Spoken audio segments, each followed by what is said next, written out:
Hello and welcome to the Spideydude experience. You're not hearing the bumper music this time because I'm having to use a little bit different equipment for this particular episode. But hello, welcome back. We are back. This is our first episode of the second half of the year, our first episode of July 2021.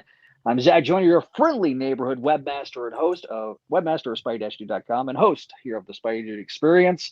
This episode, if you're watching us on YouTube, it is the wrong title card. This is episode 25. We got a lot of stuff we're covering. So we're covering 870, 871, Chameleon Conspiracy #1, and Sinister War #1. I am your host, Zach Joyner. Hello, I'm broadcasting for the first time live on our network in the wonderful, just outside of Lincoln, Nebraska, in my little cubicle that I am living in while I'm working and making great money. So, of course, we have our friend Glasses Lad. Maybe if I can click the button. All right, we're just gonna go. Well, yeah, here we go. It's just everyone. Hello, it's me. You forgot I had glasses, right? Well, guess what? I have them again. Gotcha. So we got Glasses Lad, we got Mosquito Man. Hello, Mosquito Man. Hello. Yeah, I got bit. Oh, trust me. The guy that I'm sharing this half of a basement with got stung by a yellow jacket for the second time in like Oh my god. 3 weeks. And Nice. I knew there was a reason. Nice. I knew there was a reason pretty to go to Nebraska. right. Well, if you go to Nebraska, don't ever like mess with the clothes hanger lines, like the metal clothes hanger lines. Also, there is no rhyme and reason to any of these houses here. I don't understand any of it. Half these houses have no fences. Some of them have chain link fences. Some of them have picket fences. And there's no alleyways. So trying to access and you're trying to hang up fiber is an unmitigated nightmare and disaster. 0 out of 10 would not recommend. I'm just kidding.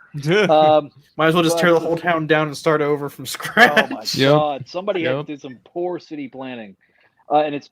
See, I'm used to like super dry West Texas, and I am up here in with the humidity, and it's absolutely killing me. I almost had a heat stroke on Friday, past Friday. It was bad. I got heat sensitive. I'm heat sensitive, so I have to watch my hydration, and I got super exhausted. So don't do that in the summer when you're working outside. Also, you'll notice my super tan arms. But also, if you look at my hands, because I have gloves on all the time, I have like this really awful farmer's tan on my hands. But Zach's transition into NASCAR fan is finally reaching its inevitable conclusion. Yeah, you can also tell how dark I've gotten just on my face. Hell yeah, brother! Yeah, that's what happens when you're outside all the time. Speaking of hot and somebody that's not used to the heat, we got P-Thug. Wait, I'm very used to the heat because we were at 109 degrees a couple weeks ago, so I know about that. I was looking at Zach like, you're nuts, man. Where do you think Paul is? So the best part, I'm staying cool with this awesome canonized Black Symbiote comic books I've been reading. You know, I remember The word canonized is very loosely used. What was the phrase that the crawl space used? The meat. Oh yeah, that's right. Crawl space is wrong. Hello to Vinkman. We need a roulette wheel. Yes. So we got 10 people watching, which is really nice. Hello to the 10 people watching. So, by the way, full disclosure, I have not read Sinister War yet. So we don't say anything, and then I'll have to bow out when you guys talk about it because I'm not getting that spoiled. Also, not really news, but I am now on my 3rd long box. Yay! So, am I a collector yet? So, I mean, okay. Yeah, Sinister War came out today. We will be covering it later on the episode. But first things first, I want to cover some news first. And Glasses Lad, will you pull up the announcement of somebody's departure first? And Can you send me a link? Oh, I don't have it on me. Hang on. Oh, somebody's departure, like not from our. Not from life, or I know. I was like, Did someone die? Or okay. No. Nick Spencer. Okay, hang on. I'm okay. Hang on. I have. So my friend bought me the first issue of that, I think. So this is from this is from June. It's from Comics the other one. Anyway. Hang on. It's loading. It's taking a second. Or hang on. Here we go. So this is from Comics Beat. Do you want me to put it? Do you want me to put a link in the chat and then you can put it up, or do you want me to put it up on my screen? Zach, you muted yourself. Put it up on yours, Neil. I think. Zach, you muted yourself. Oh, okay. Here, I'm gonna post it anyway so you guys can read it. Mm-hmm. Oh, bye, Zach. This is my show now. Okay. We're doomed. Yeah. Hey. Okay, so here's the. Zach, you need to put it up. Let's just talk about it. We already know. It's already old news. Okay, anyway. Nick Spencer's leaving Marvel. So basically, Substack has been making a lot of gains in multiple industries lately, probably because they're funded by like billionaires, and they're trying to get into comics. And so one of the people that they are looking to recruit to the new initiative is Nick Spencer. Well, they're not recruiting him; they've actually hired him already. But his idea is that he's basically going to be a recruiter for Substack. And he's going to be working on bringing talent into Substack to write comics under, I guess, a new publishing label for Substack. And it's kind of. And do you want to transition straight into who's taking Spencer's place, Zach? Or Sorry, I had to jump out and jump back in. And for those of you who remember the Brand New Day, Brain Trust, and the Webheads, we're basically following the same experiment all over again, but bigger and better. Matt Auger says, "Are you guys getting stoked for Brand New Day Part 2?" All right, so. I kind of talked about this, by the way. If you have not checked out Into the Spider Cast, I was on the most recent episode 35. I covered Lost Years, but we did briefly kind of talk about this stuff. So that was kind of my preview for tonight. Yes, so Spencer's departing. We're super sad. Obviously, all this news decides to hit right when we take a break. I honestly think this news would have been saved for San Diego Comic-Con. Oh, that's right. I was going to check that. But there's no panel, I don't think, this year. Yeah, I think they're saving. I think they're doing like a DC fandom kind of thing, or is it just Marvel Studios? That's usually just Marvel Studios at D23. I think this would have been an in-person panel had we had a normal year with COVID. So anyway. Ben Reilly obviously is the star of the show, going to be the star of the series, like you were saying. Beyond the corporation is going to be financing and helping him out. We don't know the details specifically yet. So I will tell you this. The excitement level was high until I saw who was writing it, and then it diminished a little bit. So going through, we have 5 writers and multiple artists. So we have Zeb Wells, who previously worked in the Brain Trust, or was it the Web? It was the Brain Trust, not the Webheads, right? He was the initial writer. He was an initial writer. Yeah, so he was in the Brain Trust. The Brain Trust was first. Yeah, and so joining him now are 4 others. Kelly Thompson, who was known for her work on Captain Marvel, and she also did the Hawkeye run and West Coast Avengers. Saladin Ahmed, who is currently writing Miles Morales, and was recently the writer of The Magnificent Miss Marvel and was also the writer of Black Bolt alongside Christian Ward. Also Pat Gleason, who has written before. He wrote one of the Red Goblin Red Death one shots, or one of the stories in the Red Goblin Red Death one shot. And did he? Yeah. Huh. And he co-wrote I think all of Superman Rebirth, and I believe he also was a writer for Batman and Robin during the New 52. Yeah, he wrote the Superman title while Jurgens was writing the Action Comics. He co-wrote with Tomasi. Yeah, that's right. Tomasi. Yeah, Tomasi. I kept thinking, forgot his name. And I'm trying to remember the last name. It was Cody. It was Cody something. Hang on. Cody Ziegler. Cody Ziegler, and I don't know. He's the wild card for me because I don't think I've ever seen anything he's done. So okay, he did just the done back. like cartoons. Okay, so he did the backup for Miles Morales 25. The Bumbler one. Yes, right. the Bumbler one. This is some good ass cake. Yeah, he's also a writer from Rick and Morty, and he is. I don't know if he's a writer or a showrunner for She-Hulk. So that's the Rick and Morty part is what scares me the most. Are we gonna get Pickleman? Oh, God, I don't know. Pickleman and the Bumbler. I don't know. Like he's gonna be the one between now and August that I'm gonna have to do the biggest deep dive because I really don't know. But yeah, I mean, that backup story in Miles 25 was like at best. So like I can't be like it was a diversion. Yeah. So yeah. Yeah. Can I say something about the? Can I chime in, please? Is that okay? Yes. I apologize. All right, so let's go around and let Paul start us off. What do you guys think? So I apologize, Neil. I wasn't on your guys' kind of cross-reference show a couple weeks ago, and but that it was a nightmare. I archived it. It's never coming around. It's never seen the light of day again. Well, that's fair. That's fair. Well, it's on Zach's YouTube channel. It's on this channel, so there you go. I might take it down though. But the one thing that I have to say that was really surprising was I heard about Nick Spencer going to Substack, and I was like, okay, what does that mean?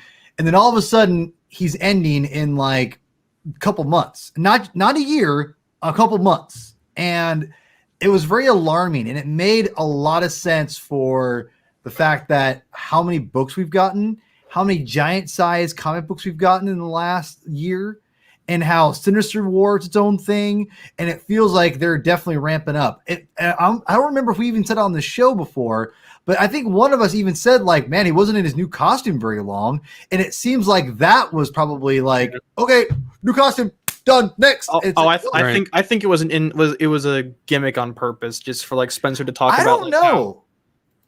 Listen, my theory, and I hate this angle, but this is the best way. For me to be able to. I mean, no judgment, my guy. But I'll judge. Okay. I think the new cut. I think he knew probably around the time of Last Remains that I agree he might be leaving, and then it became, I've got to condense a year's worth of stories in. I think it's before then. You think so?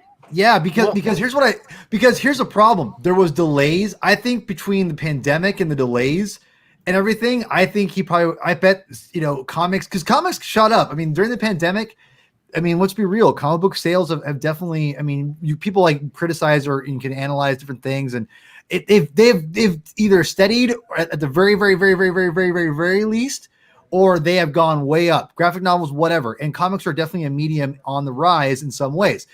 I think Nick Spencer and whatever probably got during the pandemic. They probably came to him and they probably said, "Hey, here's an opportunity. You can do your own stuff." And he probably said, "You know what? Like this, I'm not getting any younger. I can always come back and probably do Spider-Man." Will he finish the book though? Because if you followed his creator-owned career, he's never finished a single creator-owned he's done that I've read. He didn't finish The Fix and he didn't finish Morning Glories. But is that on him or is that on other people? Nick Spencer. Well, I know, but is that on him? No, Zach was asking who. Yeah. Oh, sorry. But as far as I can tell, it was on him because he got so busy writing like Captain America, and because he stopped releasing the Fix issues around the time Captain America came out, and he was writing 2 books. And then Amazing Spider-Man comes around, and he's writing twice a month, or he's releasing twice a month.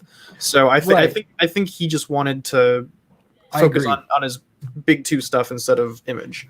But that's why he makes money. I mean, Image makes him some money, but I mean, like he's paying bills with Marvel and DC. He's not getting a lot from Image. Like he's not like Rick Remender, who's like a millionaire because of Image.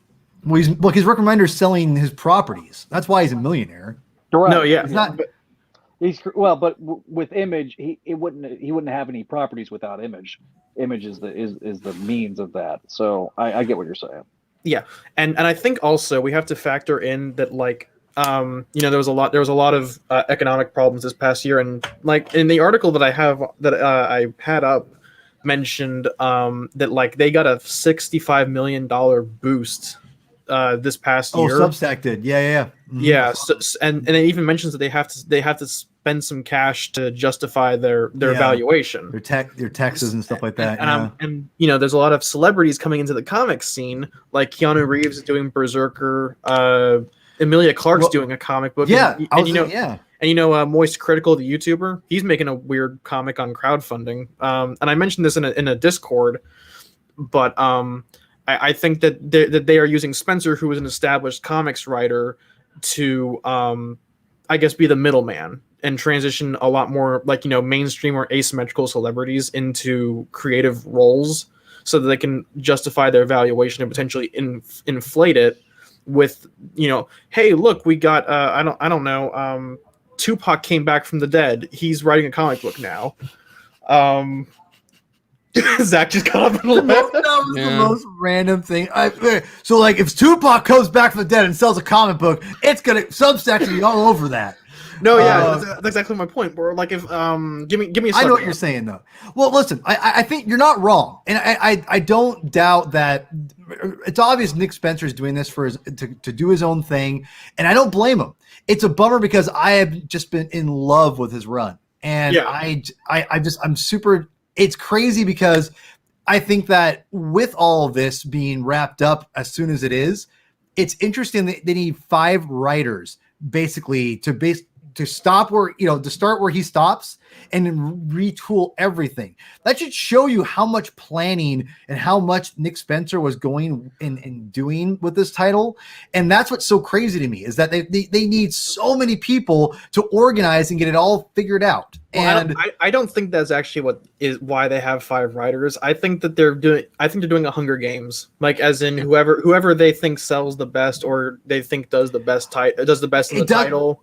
Even that though, man, like I think that, but here's the thing though, you can't just have one person just pick up right where Nick Spencer goes, like verbatim.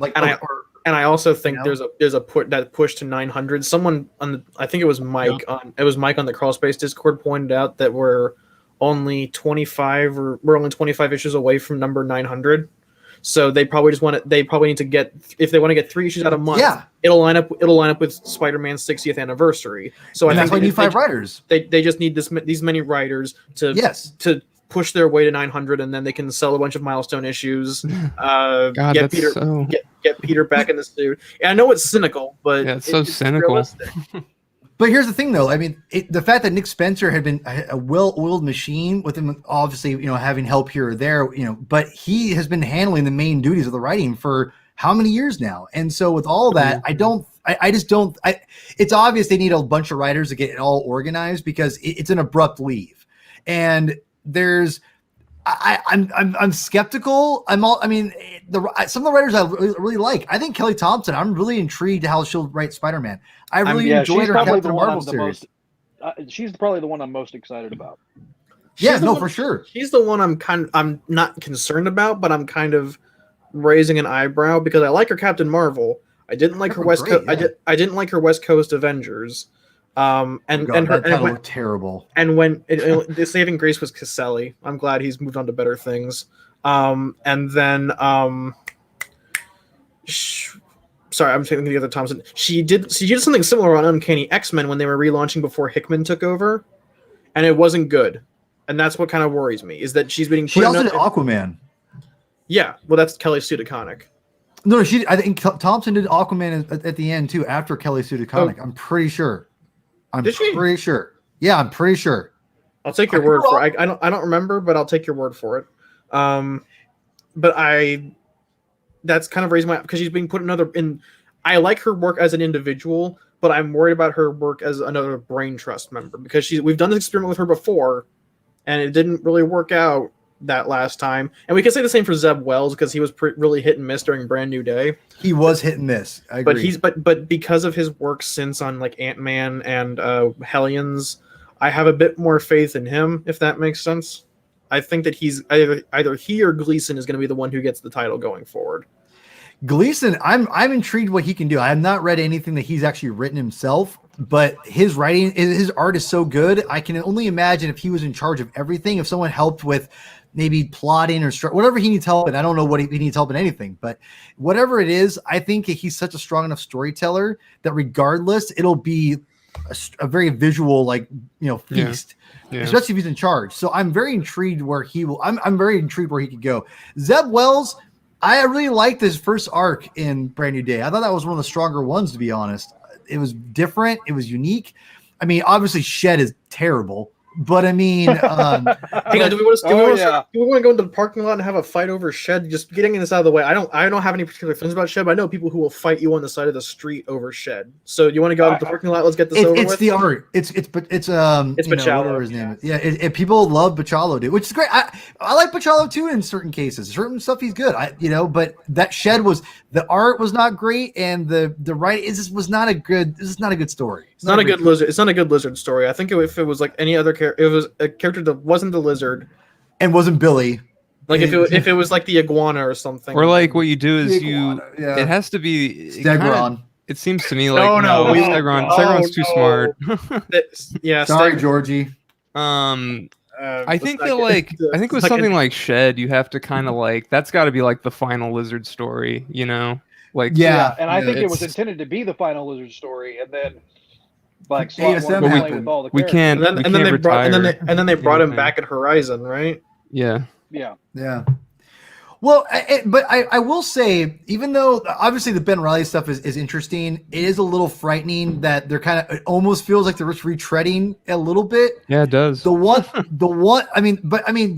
thing I will say that I'm already like, is the fact that the cover for the second trade happened. Right. Yeah. And you have the UFOs. Didn't it get leaked on Amazon? Yes. Yeah, and Spider-Man and Ben, both Spider-Man are together, and the UFOs are behind them. And I'm a UFO fan. I love them. Well, to be fair, Hulk's still Rhino for a couple of years, so Peter gets the favor.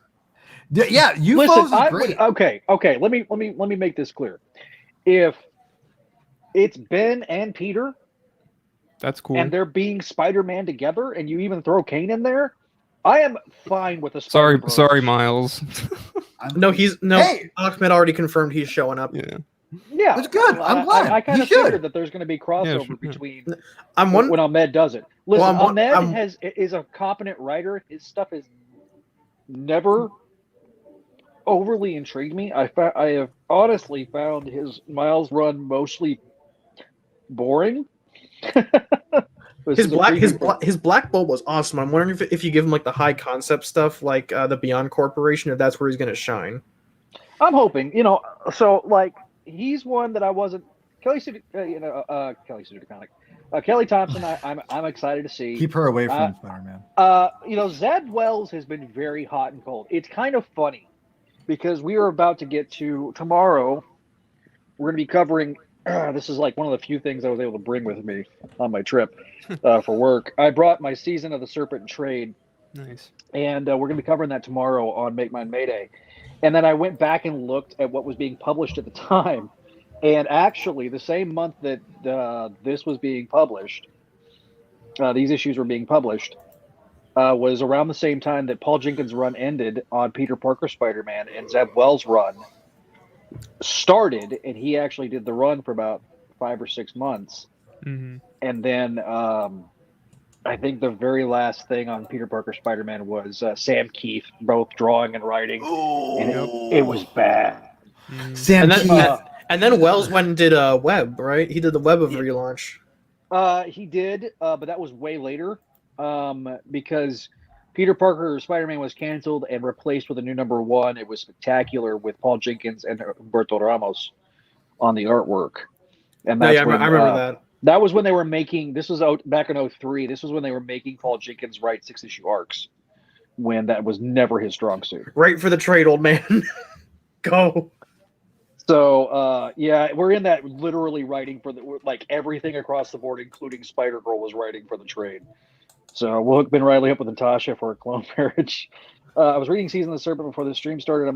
Thompson's Black Widow is really good. That's kind of giving me like a bit yes, agreed. It was Right on, Neil. Good call. Sorry, I forgot about Black Widow. I guess that No, speaks. I guess that speaks to the lack of advertising around it or marketing. Also, Yeah. for the record, I just got done with like a 11-hour workday.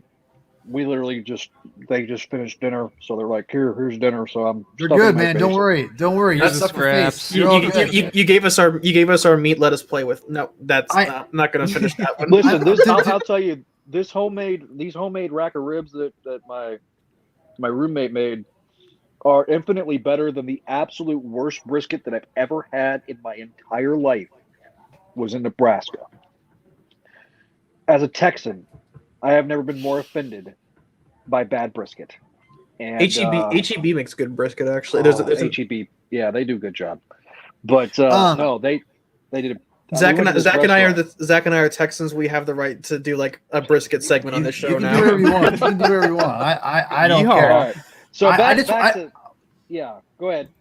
I just want to say that I think that I never read much of Ahmed. I read his Miles like you. I haven't loved it. I didn't hate it.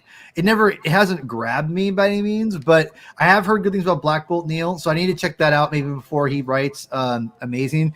I am he makes me a little nervous just because he hasn't been consistent for me, at least what I've read. It's not been bad. It's not been great, but I definitely feel Thompson, Gleason, and Wells. I'm kind of, and the writer you guys have talked about, I don't really watch Rick or Morty. It's not really my thing. I mean, maybe I'm too old. I don't know, Same. but it'd be fine. I mean, I'm intrigued what he can do, but yeah, I definitely think Thompson and Gleason. I'm probably the most intrigued about. I think that could be a cool combo of writers, not just our artist and writer together. Well, Gleason's actually doing the first 2 issues with Zeb Wells, or he's doing the art, and I'm looking for. Yeah, but he's doing the writing eventually, though. He's an actual writer. but like they're doing like 2 issue like little mini arcs, and Gleason's doing the first 2 issues, and then Thompson gets Sarah Pacelli, which I'm looking forward to. That's gonna be great. Oh man, I was kind of concerned about the art team because Gleason can't do a full arc to save his life, so 2 issue burst seems like a good thing for him. But I'm looking forward to Pacelli coming back. I'm looking forward to Gleason coming back. Good. Listen, Pacelli needs a redemption tour after having to be saddled with that 5-issue abortion of a miniseries called simply Spider-Man by Abrams Man. Bloodlines. The trade is called Bloodlines. Look it up. No, don't look it up. That's not my recommendation. Hang on, Bloodlines, more like Blood Clot. Am I right? Oh my god. I'm gonna read it one day. I made it bleeding out of my eyes. Hang on, I made an edit of the trade. I need to see if I can find it, but basically I edited. I saw it. Yeah. I saw it.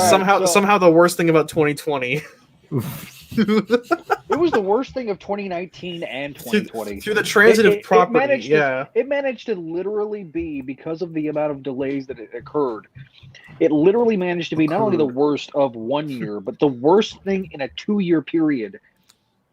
For both years. It wasn't even supposed to last that long. That's the humor. No, it was supposed to be done by December of 2019, and that didn't happen. So, all right. I'm going to ask Paul a question because I know how sensitive you are about spoilers.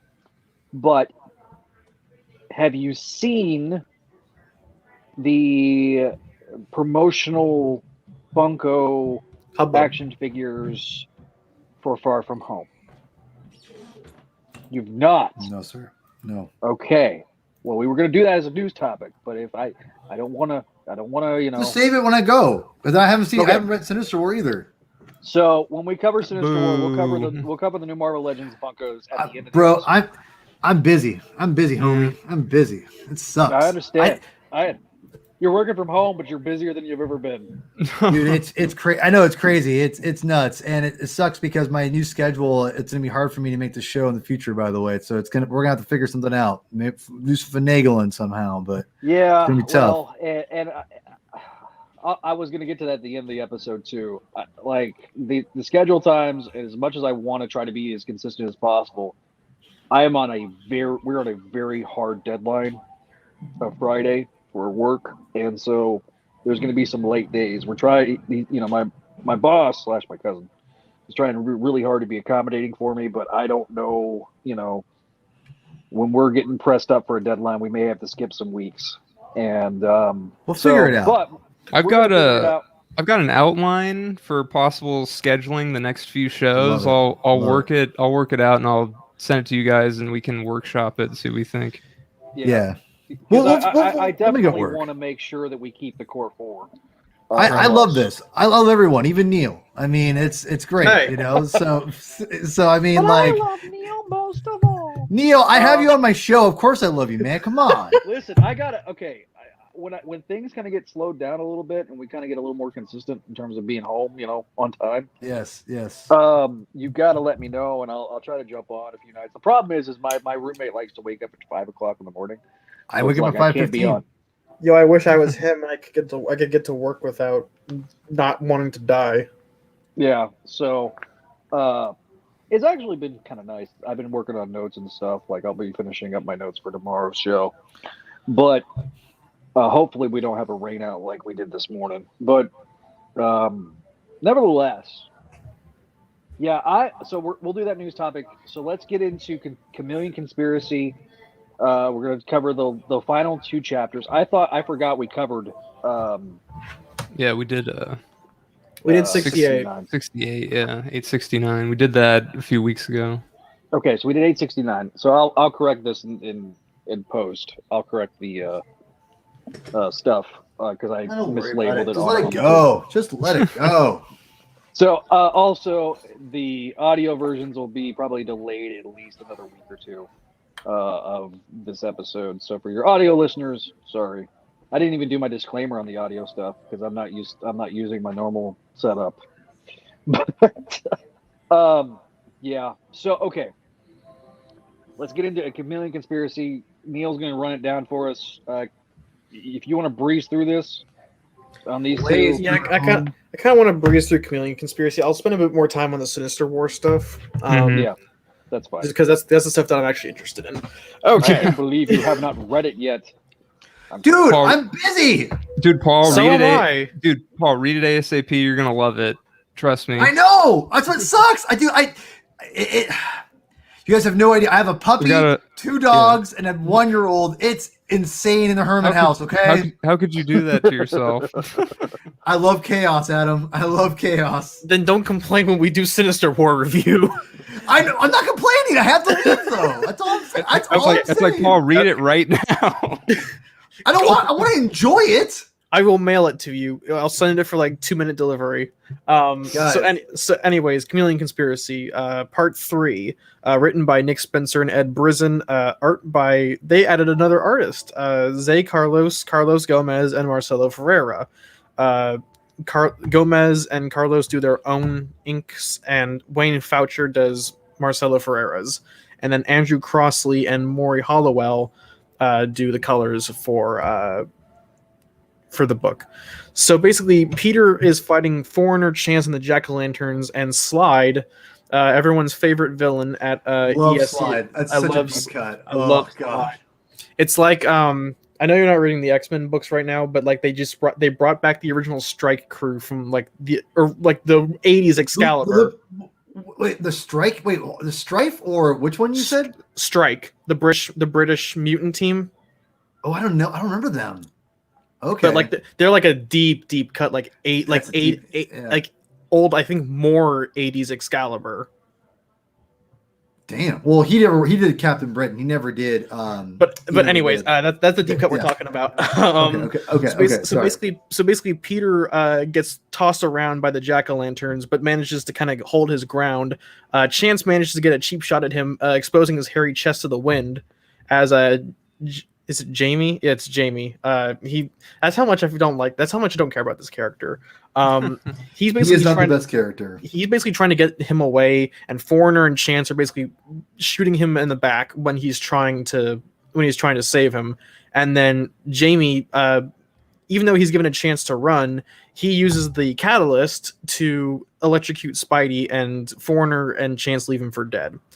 Meanwhile, Teresa goes through with the Finisher back in the Sincarian prison to learn about learning about how the Finisher survived. And then again, the Lizard helps Peter get up, and he comes to Ned and Betty's apartment to recruit Ned to basically help them finish up this storyline as fast as possible.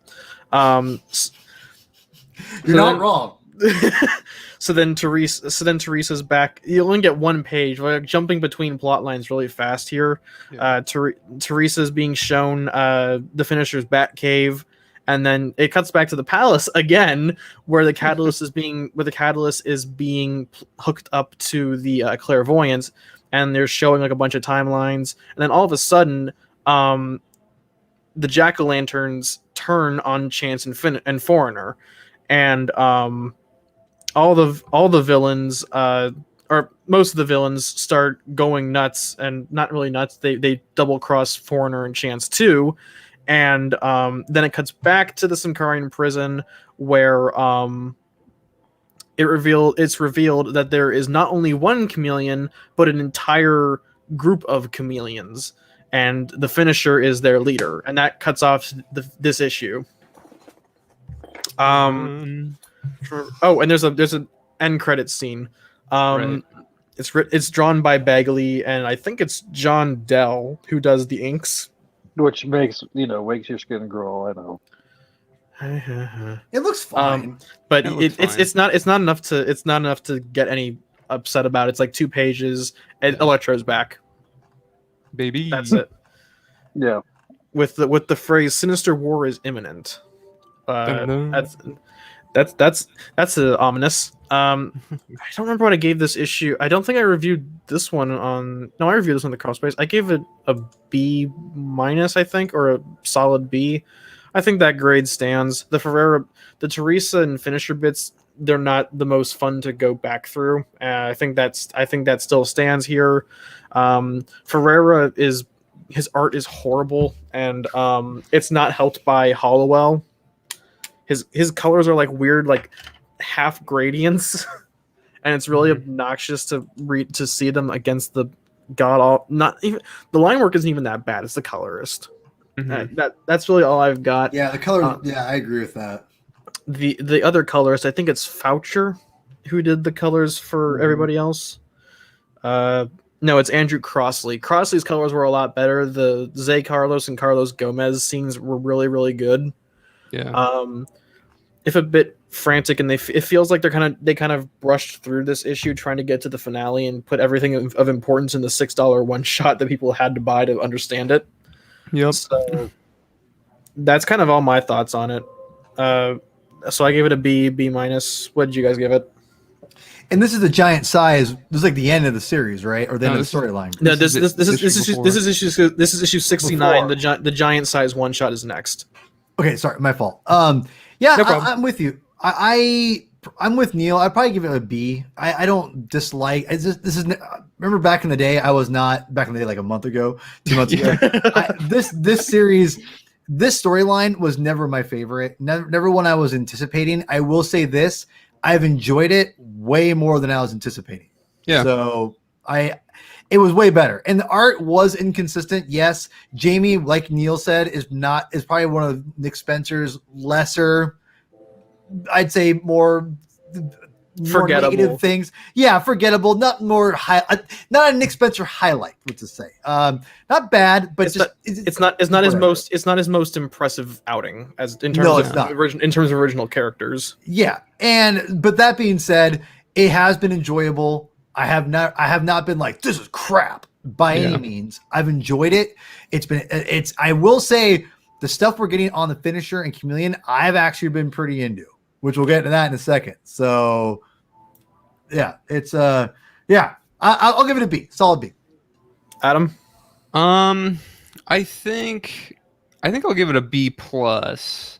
Okay. Because I thought it was like, it was a breezy read, but to me, it felt like the plot was moving forward and all the threads were starting to come together, and I liked that. I think the art, for the most part, was pretty good. I like Zay Carlos in particular. You're actually the first I've ever heard to say that like they like Zay Carlos more than Carlos Gomez. No, I don't. Well, I'd say I like them both equally. I think Carlos Gomez's style has changed in like 2 years. He's getting a little more he's still good, but he's getting a little like more simple, I think, which is actually it's probably better for deadlines. But We'll I talk think- about it. We'll talk about it a bit later, but I think it does. His colorist does impact. I've been joked about in the chat, but I do get a little upset when the color is bad. When the coloring is bad. I think the coloring is fine, but I think the coloring kind of like lessens his work a little bit because everyone kind of looks a little plastic and action figure-y, maybe.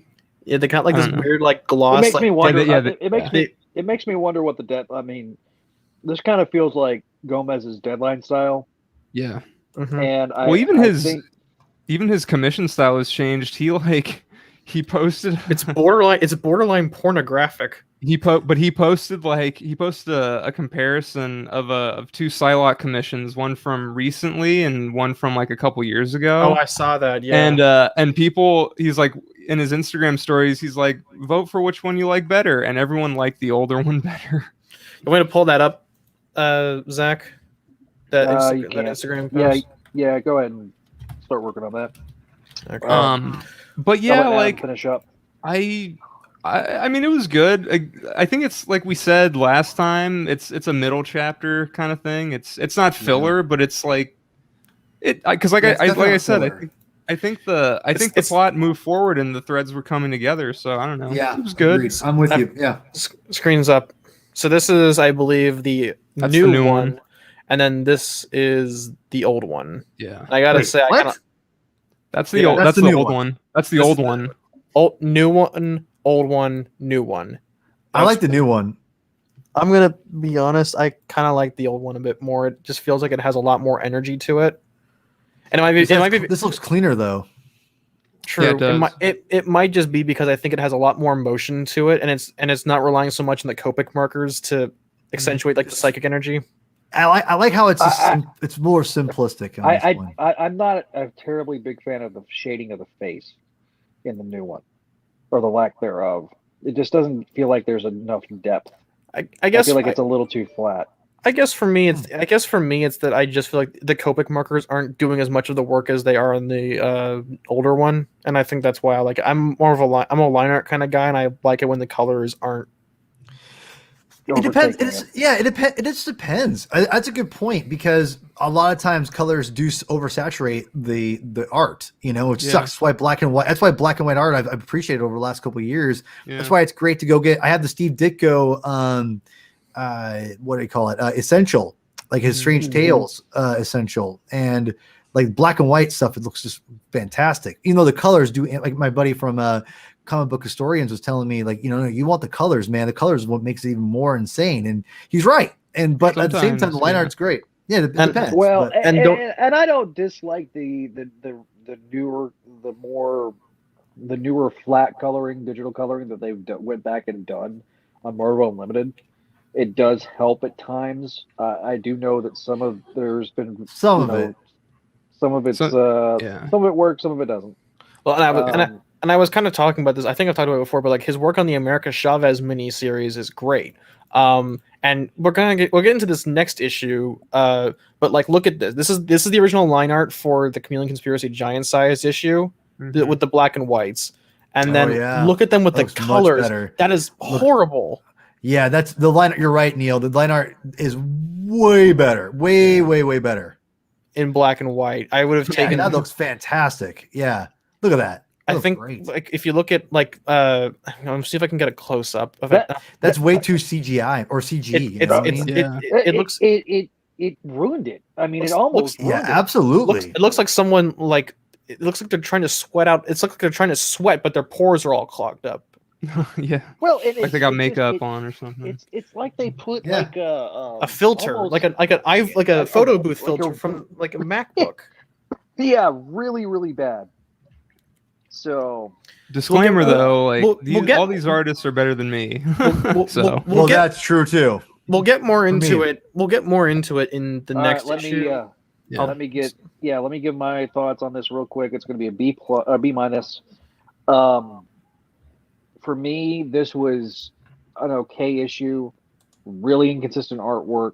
Again, like what's already been said here, I'm not a huge fan of this storyline. I think the finisher and the chameleon, the concept I think is coming together, and we'll definitely talk about the concept here at the end. I wish it would have had a little more time to breathe on the chameleon parts. Mm-hmm. Agreed. The chameleon aspect, not the clairvoyant stuff, but the chameleon aspect. I do like that we regressed, and obviously to me, it really did feel like that this issue that we're covering and the previous issue, the one we covered in the anniversary show, those could have been one issue. I just think that you could have condensed it down just a little bit more. I agree. So yeah, obviously Ned being Ned, that's a pro/con. I don't know how I don't feel know. about Ned. Ned being alive. Dude, Spencer is doing such a phenomenal job of in my opinion, of bringing in so many different like aspects of Spider-Man's life back. Yep. And actually have it make somewhat comic book sense and not just be just a throw a thing at the wall. And there is a story, there is a reason, and there's a build up, especially with the next issue, which we'll get here in a second. That I think that I'm like, man, like Nick Spencer really does care about Spider-Man and the mythos, and like is trying to get it all kind of all wrapped up in a nice little bow. I'd have been okay with Ned staying dead, but that's just me. Like I am too. But he's been.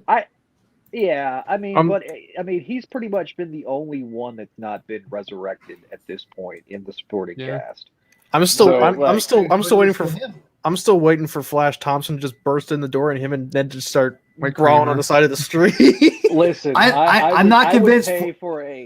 I would pay to see an issue written in musical style of West Side Story, and it's Ned and it's Flash, and they're just doing the snap fingers, and they're like walking in a freaking circle. No! I just want to say right now that I still am not convinced that Ned is Ned, because Okay, can I get? We'll get into it next issue. Yeah, but okay, I think... let's do the recap of a Chameleon Conspiracy, and we'll go from there.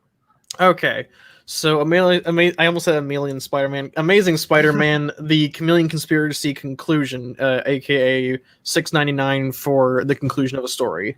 Written by Nick Spencer and Ed Brisson, and they have 4 artists on this issue: Marcelo Ferreira, Carlos Gomez, Zay Carlos, and Ig Guara, who I think his last work was Miss Marvel Team Up. Wayne Foucher, Carlos Gomez, Zay Carlos, and Iguar are inkers, and Andrew Crossley, Maury Hollowell, and Rochelle Rosenberg are colorists.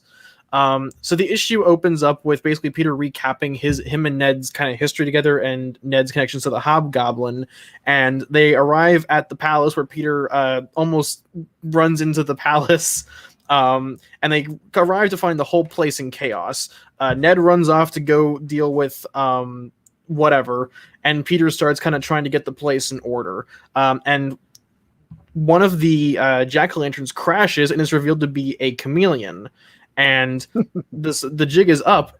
All the jack-o'-lanterns are chameleons, except for one, which is the jack-o'-lantern. Mm-hmm. And Peter grabs Jamie, and Foreigner and Chance are gunning for the chameleons instead because they feel betrayed. And Slide's just off to the side sipping martini, and Foreigner's like, so good. Get Jamie, and I'm gonna double your fee. Bye, Paul. No, I'm not done. That is for a second. Your camera died out. I know. But back in the Finisher's lair, I guess it's Chameleon, or Finisher goes into Chameleon's backstory that he was taken in by the Finisher and was, I guess, trained in the art of disguise. This is before he got like that serum that allows him to transform into whoever he wants to be. This is like when you had to wear like wigs and makeup and impersonate people's voices. Mm-hmm. And that's it. So meanwhile, back at the palace, Foreigner is gunning down jack-o'-lantern chameleons, and Chance realizes that they're making off with the catalyst, and it gets shot. He shoots one of the chameleons, and he loses his tether, and Chance has to grab it and fly it back. Meanwhile, drastic art change time. Iguara takes over for a second, and Foreigner gets sacked in the head by Ned Leeds, who gets rendezvoused with Spider-Man and Jamie. as the Grizzly is tearing apart the casino. Who is Of course, also, Grizzly. no, it's a chameleon. Oh, that's right. It's a chameleon Grizzly, and then Slide makes off with Jamie, and then back at the Finisher prison lair, Teresa, that's her name. Basically, Chameleon and Finisher are playing mind games with her. They're making the implication basically that she is a chameleon who basically got sleeper agented into thinking that she was the secret super duper sister of Peter Parker. And he runs through like a bunch of scenarios, like maybe you were an orphan, maybe you really are Teresa Parker, maybe you were a child of chameleons, and she's having like a mental panic attack as like her entire world kind of spreads, spirals.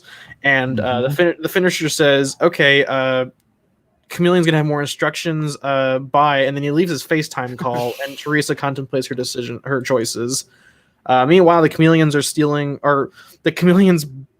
tear out the power source of the palace and send it plummeting towards New York, as Peter saves the catalyst and defeats Chance. He grabs Jamie and he saves Jamie by throwing, I think, is it a beer can at Slide? And they're like, okay, now we got to save this ship from crashing. And Peter uses all of his strength to barely avoid tapping someone's hydrangeas. Is that how you pronounce them? Hydrangeas? Yeah. And the palace crashes just outside of Manhattan. I think it crashes on maybe, I don't know, Staten Island. It's where it deserves to be. What do you got against Staten Island, you jerk? I don't know. Okay. I remember Humberto Ramos drew it one time. It looks like a garbage heap. You can't judge that on Humberto Ramos, who is probably on a deadline from Slot. Okay. So anyways, Jamie's like, Wow. Jamie is sad. He gives Peter the catalyst. And Peter goes, hey, Ned, go back to Betty. And Ned has this really creepy smile, which tells me he's not who he says he is. He's probably a chameleon. Everyone's a chameleon in the story, so why not him? Yeah, why not? So he goes back and hugs Betty, who looks notably less pregnant than she was, drawn by Gomez. Peter meets up with Teresa and gives her the clairvoyant, and she reveals that she couldn't pull the trigger on Chameleon and is thinking she might be a chameleon. But as Peter swings off, she destroys the clairvoyant, saying, I am Teresa Parker, which I'll talk about that later. But I really like that that even if she's a chameleon, I like that they left it open-ended for people who don't like her. Mm-hmm. But the whole I've always loved a found family kind of thing. So thank you. Roll with that. Yes, Neil, thank you. So in Symkaria, Silver Sable rounds up her wild pack and says, hey, so I found out what happened to the treasury. I've already recollected everything, and Foreigner's mad, and he says, hey, and he's brought in Best Boys, Taskmaster, and Black Ant, who I have sorely missed for most of this run, to help him get payback on Spider-Man and Ned. Meanwhile, Chameleon's in his prison, and he hears a voice. The serum, I need another dose. It's Kindred. He wants more Chameleon serum. And Chameleon says, it's a pleasure doing business. And then it's over. Oh, yeah, but then it's another end credits scene. As Kraven is hunting in the Savage Land, he's hunting a dinosaur, and it gets set on fire by lightning. And they promise Kraven the 5th member of the Sinister Six, the Lizard, as the issue ends. So, okay. I'm gonna be honest. I'm giving this like a B. I'm giving it a B. Yeah. I think that the art was really inconsistent. Hollowell. Okay, I know I get memed on for getting mad about colorists, but Maury Hollowell's coloring in this issue was god awful. You can tell which pages he did because they're bad. Crossley and Rosenberg were way better in terms of what they put out. So you can tell which pages are his, and you can tell that they are bad. So I don't like those pages, especially even Carlos Gomez's pages look really bad when they're drawn by Ferreira, or not by Ferreira, by Hollowell. So Marvel, please don't give him any more work. Even Frank I don't like Frank Darmada. I don't like Frank Darmato that much, but he even every once in a while he managed to put out a good page. Same with Brian Reber. I'm not a big fan of Brian Reber, but at least he puts out a good page. I've never seen a good Hollowell page. So, Pinkman did ask about Taskmaster at the Black Widow movie. We can talk about that maybe before, whenever we finish up and before Paul leaves. Have you seen Has everybody seen Black Widow yet? No. Oh. Well, then we'll talk about that. I can do non-spoilers. Yeah. Well, that's going to involve Taskmaster, though. I know the Taskmaster is, I sort of know the Taskmaster thing, sort of. I mean, Jero kind of put it best, maybe by some people's standards. He's basically not Taskmaster. Yeah, not Taskmaster. But anyway, so let's go around the horn. Paul, your grade. Yeah. Sorry, Zach. I don't mean to take over your show, but I'm taking over your show. I would say I'm going to go with a B as well. The art and the coloring were definitely inconsistent and definitely did not help the book. Again, I didn't dislike it either. I really liked the Teresa Parker angle with the chameleons. That was probably my favorite part of the book. Like Neil, I'm a big person of found family, and I love those stories. One of the reasons why I love Rise of Skywalker so much, and a lot of people like dog on it. And I'll fight that movie to the death, man. That's death match. I don't care what you say, Holmes. Okay, take it out to the street, boys. I run a clean shop. But all that said, I really think that it was a great idea. I think I don't want to say fix the Teresa Parker thing, but like Neil said, give fans who don't like her It's an open ending. Yeah, and there'll be a definitive ending, and it'll probably end up being a chameleon. But I actually love the idea of the fact that there's a chameleon character, that some chameleon-like character that is thought she was Peter's sister is going to be still Peter's sister, because he's going to consider that, and that's all that matters in the end. It doesn't matter if it's a blood relation or not, and that's what I think is so great about this idea. I like that, and I agree with that. I like the fact that they did not over complicate it. They give you enough reasonable doubt to make it work, and that if your headcanon says she's his sister, great. If your headcanon says that Peter Parker is an only child, great. Go ahead. Either way works. And I think that, she's obviously been one of my least favorite characters to come into Peter's. But Spencer's done well with her. I think Spencer's done okay with her, but most of the time I was never.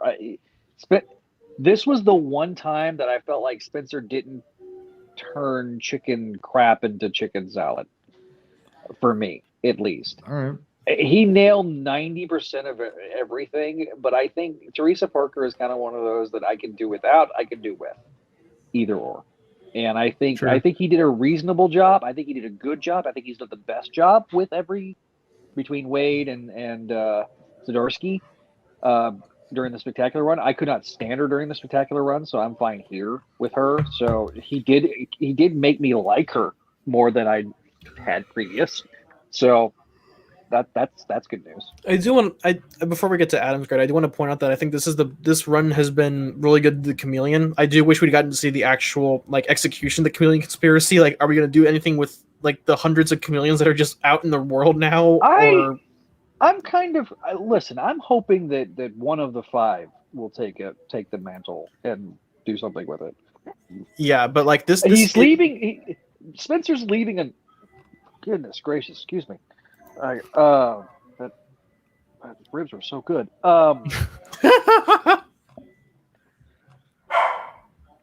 He's leaving enough meat on the bone that I was. Hey, rib reference. Gotcha. That's a rib reference. He's leaving enough meat on the bone that you can take a lot. You can take that and run with it. And I think it's something that's very interesting as a concept. It very much reminds me of something like J.M. DeMatteis would come up with in the 90s, especially.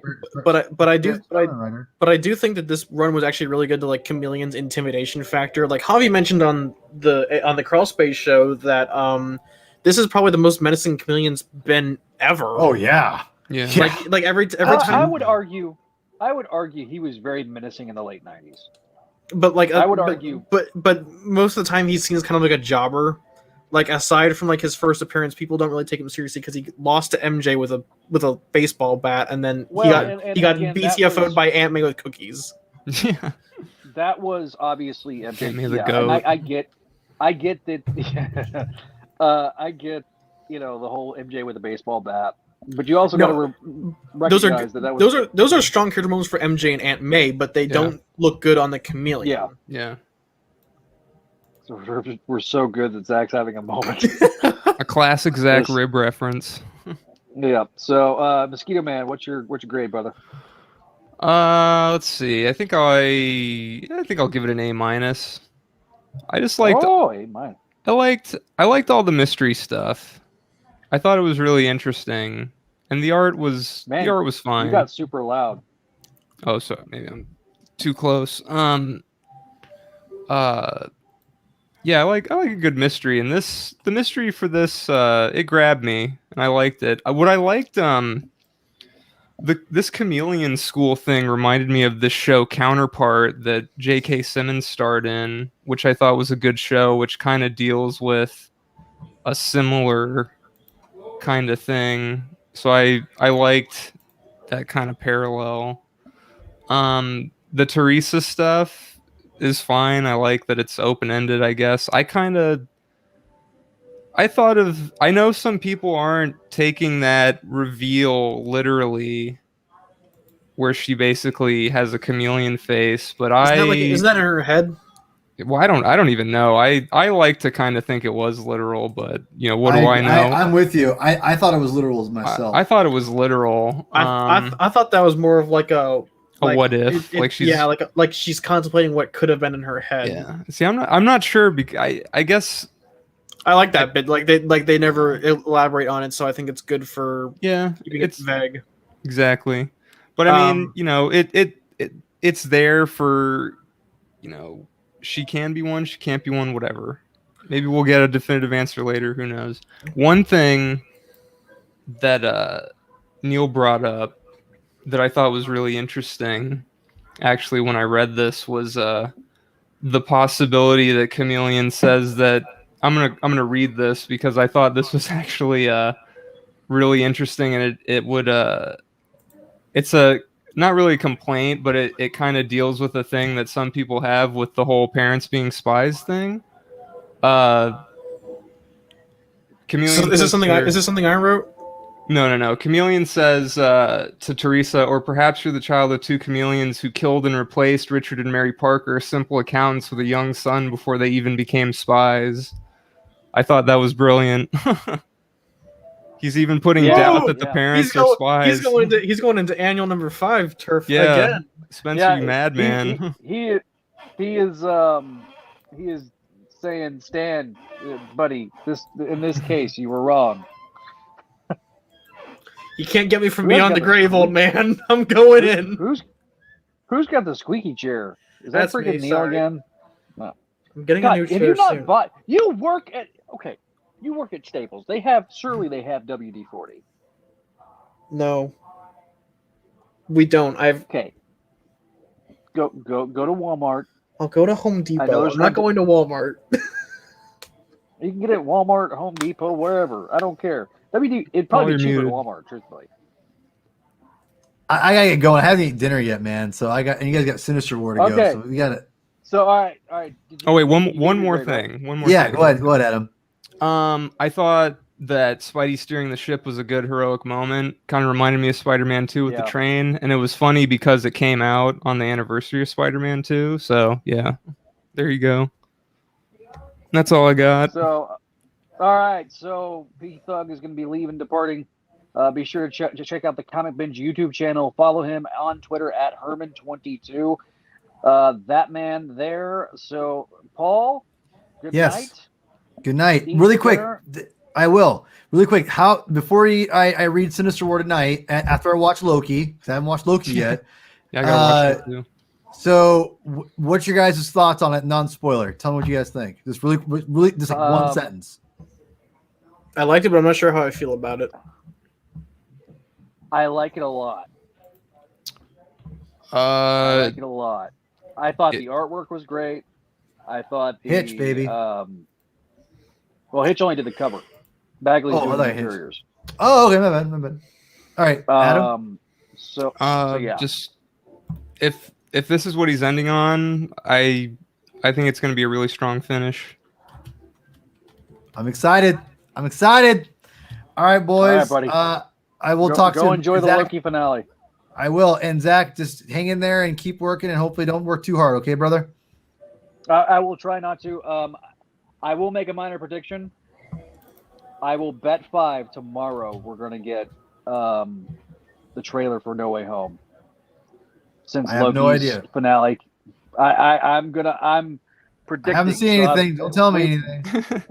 We may have a trailer to talk about next week. That'd be fun. So, All right, guys. Talk to y'all All right. later.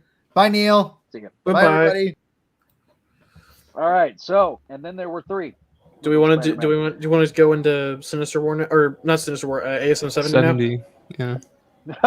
Vinkman goes, "Do I need to buy some WD-40?" No, you don't. I'm working.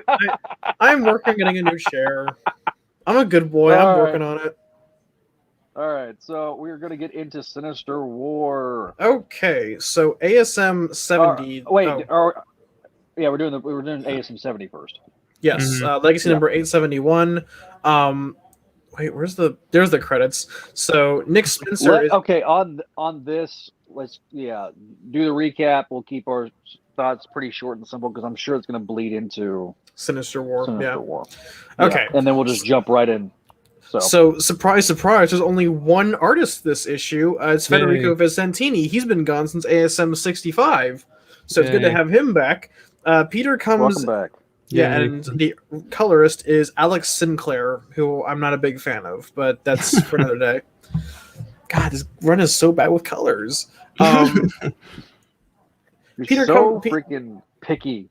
Shut up! I'm a good boy. I have good taste. So Peter comes into ESU now that he finally has some time for classes, but this time there is no class because the wall's blown up. Peter runs in to find Dr. Connors, not the lizard, on the floor, and he reveals that the night before, Kurt was working in the lab working on the isotope genome accelerator from 3 years ago. Yep. We're going back to that plot point. And he almost got it to work. But Otto comes in less fat than usual and wearing a new suit and has said, "Hey, bucko, let's use this puppy." And they do so after a mild scuffle, and Kurt wakes up to find the lizard standing over him. After some credits, Peter gets Kurt back to his family and speeds off looking for answers. Meanwhile, MJ is looking for some answers herself. She hasn't found any leads on Carly since Overdrive alerted her to her being missing, and so she's gone to Jarvis, who reveals that she hasn't been to any of their lookups meetings since then. So another plot point from 3 years ago that's coming back into relevance. So MJ goes looking around for like her landlord, her coworkers, and like her support network. But it turns out Carly's in a box with Harry Osborn / Lyman. And that distinction is going to be important later. He reveals that as a member of Alchemax, he found some old Oscorp accounts that started up again, and it led them to Paris, and he got ambushed by a demon called Kindred, who threw him in a box months ago. And Carly thinks, and after Carly tells him this, she doesn't tell him that the corpse that she found in the morgue in ASM 56 was in fact Harry Osborn, as everybody guessed. Yeah. So meanwhile, at the bar with no name / random bar that Boomerang and Villains are at openly, Overdrive has come in and offers Boomerang, who is sulking, a job. And as Spider-Man continues his search for answers, Otto seeks his own, and as he goes into Kindred's mausoleum, and Kindred says, "Hey, so you got your 5, so I'm going to give you your 6th. It's Mysterio." And so Kindred monologues going through his graveyard. Who am I? I'm Spider-Man. As he reflects on all the various teams that he's setting up against each other. Foreigner's Casino Royale. Somebody's at your house. It's Yeah. not me though. Okay, so Foreigner in his Casino Royale, as Javi called them, the Superior Foes, the Savage Six, and the Sinister Six, and the Sinister Syndicate are all gearing up for war, and something sinister is on the horizon. To be continued. Hell yeah! And there was no post-credit scene Because we don't got. Because we don't have any Sinister Six members left. Yeah. Yep. All right, I'm giving this an A. I almost gave it an A. I almost gave it an A plus. I don't know, the color. There was some coloring bits that just kind of threw me off, so it's not getting a perfect grade. But but Vicentini was back. Vicentini was back on top, baby. It was good to see him again. All right, Adam, your grade. I give it an A2. Grade. Oh. No, Chameleon Conspiracy just felt okay-ish. It felt like a weird penultimate arc, but this was exactly what the book needed to get back on top. Yeah. Yep. Hang on, I'm gonna grab my book copy of Sinister War. Very, very strong setup. Just, Yeah, I think this issue did a really good job of setting up everything that we would see. We'll see with Sinister War. I thought it was a fabulous setup issue. As a prelude, it did its job, and I think it really did its job well. I think it did it better than what. So SoFlo Entertainment, the first issue he gave was B plus. Second issue we did tonight was B, just a straight B. He gave this other one's a B plus. So Neil turns into Mr. Grumpy Pants when the colors aren't up to snuff. Yes, that's how criticism works. But yeah, I'm also glad. What? Jero made a point of Lizard is a prime candidate to recycle Hulk plots, LOL, which is not wrong. That's probably true. Because like, isn't Kate's run about like separating Bruce and the Hulk again? Is it? I don't know. Okay. I'm not ready yet to get to. I'm just trying to enjoy Immortal Hulk as long as I can. F in the chat for Immortal Hulk, boys. Yeah, I know. Why is all the good stuff ending? Damn it. Because Ewing wants to go cosmic. He wants to go full cosmic. Ooh. I know. So, all right. Also, real quick, I want to point out that ASM 70. I really like that it's not just the Savage Six or the Sinister Six. It's not just them. It's all these different teams in like a massive battle royale who are inevitably going to turn on each other. It's truly a sinister war. What are we? Some kind of sinister war? Yeah. No. So yeah, like I say, I give this an A minus. I thought it was a pretty good issue. I think this was probably Vincentini's his strongest issue, because I think the fact that it wasn't like the colors weren't so muted because of it being at night, the way his other issues have been. So I actually liked this one a lot. It didn't feel like he had to like emphasize the Tron lines on the new suit. Like he didn't have to do those glowy lines. So he felt like he could contrast the red and blues a lot more effectively. Yeah, I agree. He's a much more consistent artist when he draws Spider-Man. I do get the Bachalo vibes, but it's not as Wampa Jaw. It feels like he understands anatomy a bit more than Bachalo does, and understands the constraints of his art form. Yeah. So do we want to get to the book of the hour? Oh yeah, but I gotta make the joke because it's revealed that Harry's hair gel is just a legendary preservative. His hair is just stuck on the corpse.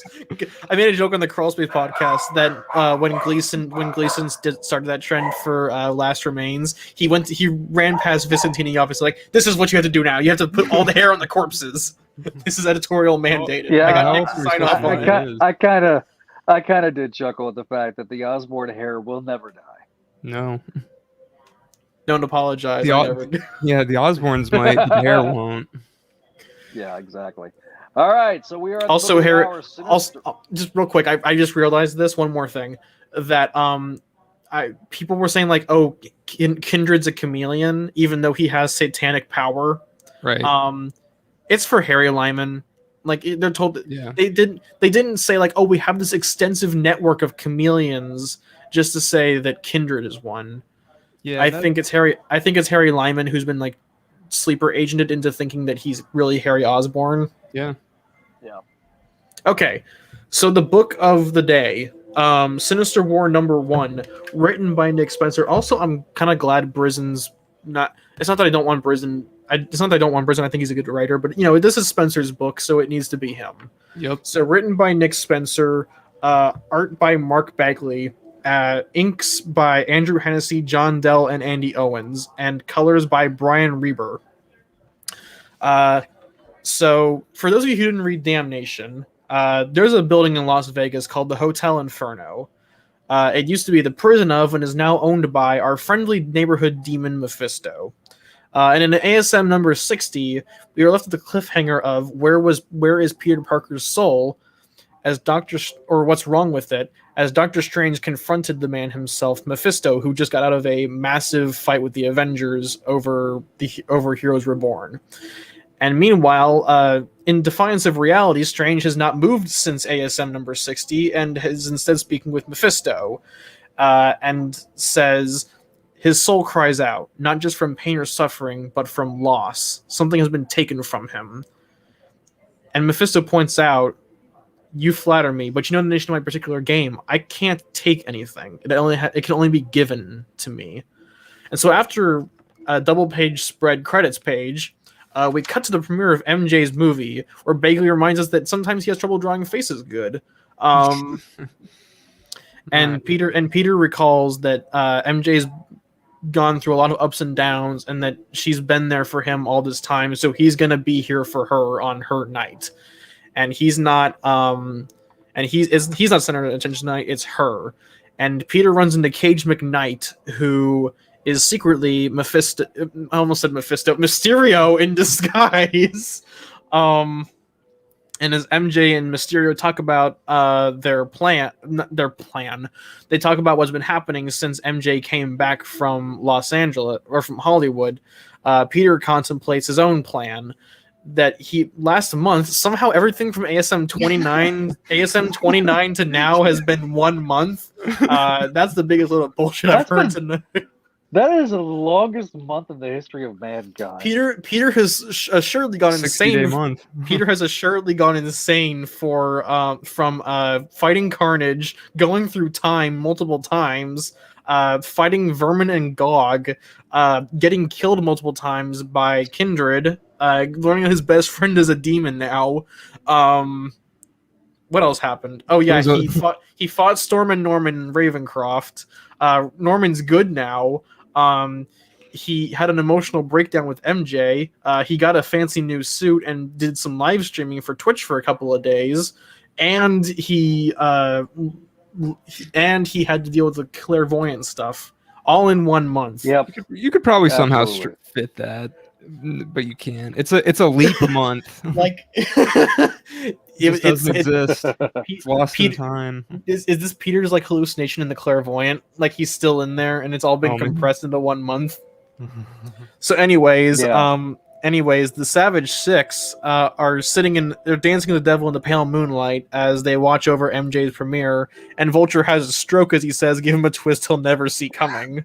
God. Look at his face. Yeah. He looks like he's having a stroke. Yeah. Meanwhile, I love the way Vulture looks in that panel.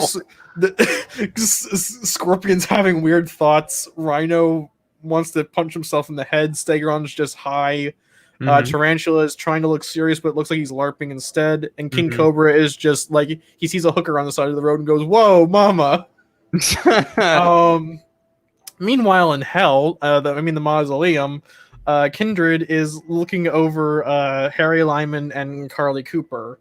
And then he contemplates what he's done since since the run started. He tortured Robot Master, he brought back Sin Eater, he tortured Mysterio, and hell's waiting. So anyways, back at the movie premiere, Peter and MJ are sitting down just as the movie is starting, and surprise, surprise, instead of a double feature, you're getting the Savage Six instead. Everyone begins running away. MJ goes flying somehow. She does the classic Brian Hitch pose of "I'm flying, but not really," and all hell breaks loose. And Peter uses the chaos to suit up and jumps into action and saves MJ from Tarantula. Sorry, I don't have anything in front of me to drink. So elongated fight scene ensues. Peter gets tossed around like a ragdoll between Rhino, Stegron, and King Cobra, and Vulture tries to attack MJ, but Cage McKnight steps in front and reveals himself as Mysterio to Peter and to Spider-Man and Vulture's shock. Mysterio and Vulture clash midair, and just as Vulture is gaining the upper hand, guess who shows up but the Sinister Six, led by Otto Octavius. And even Peter's like, well, wait a minute. Otto was doing just fine in was it San Fran as Superior Spider-Man? So what the hell's going on?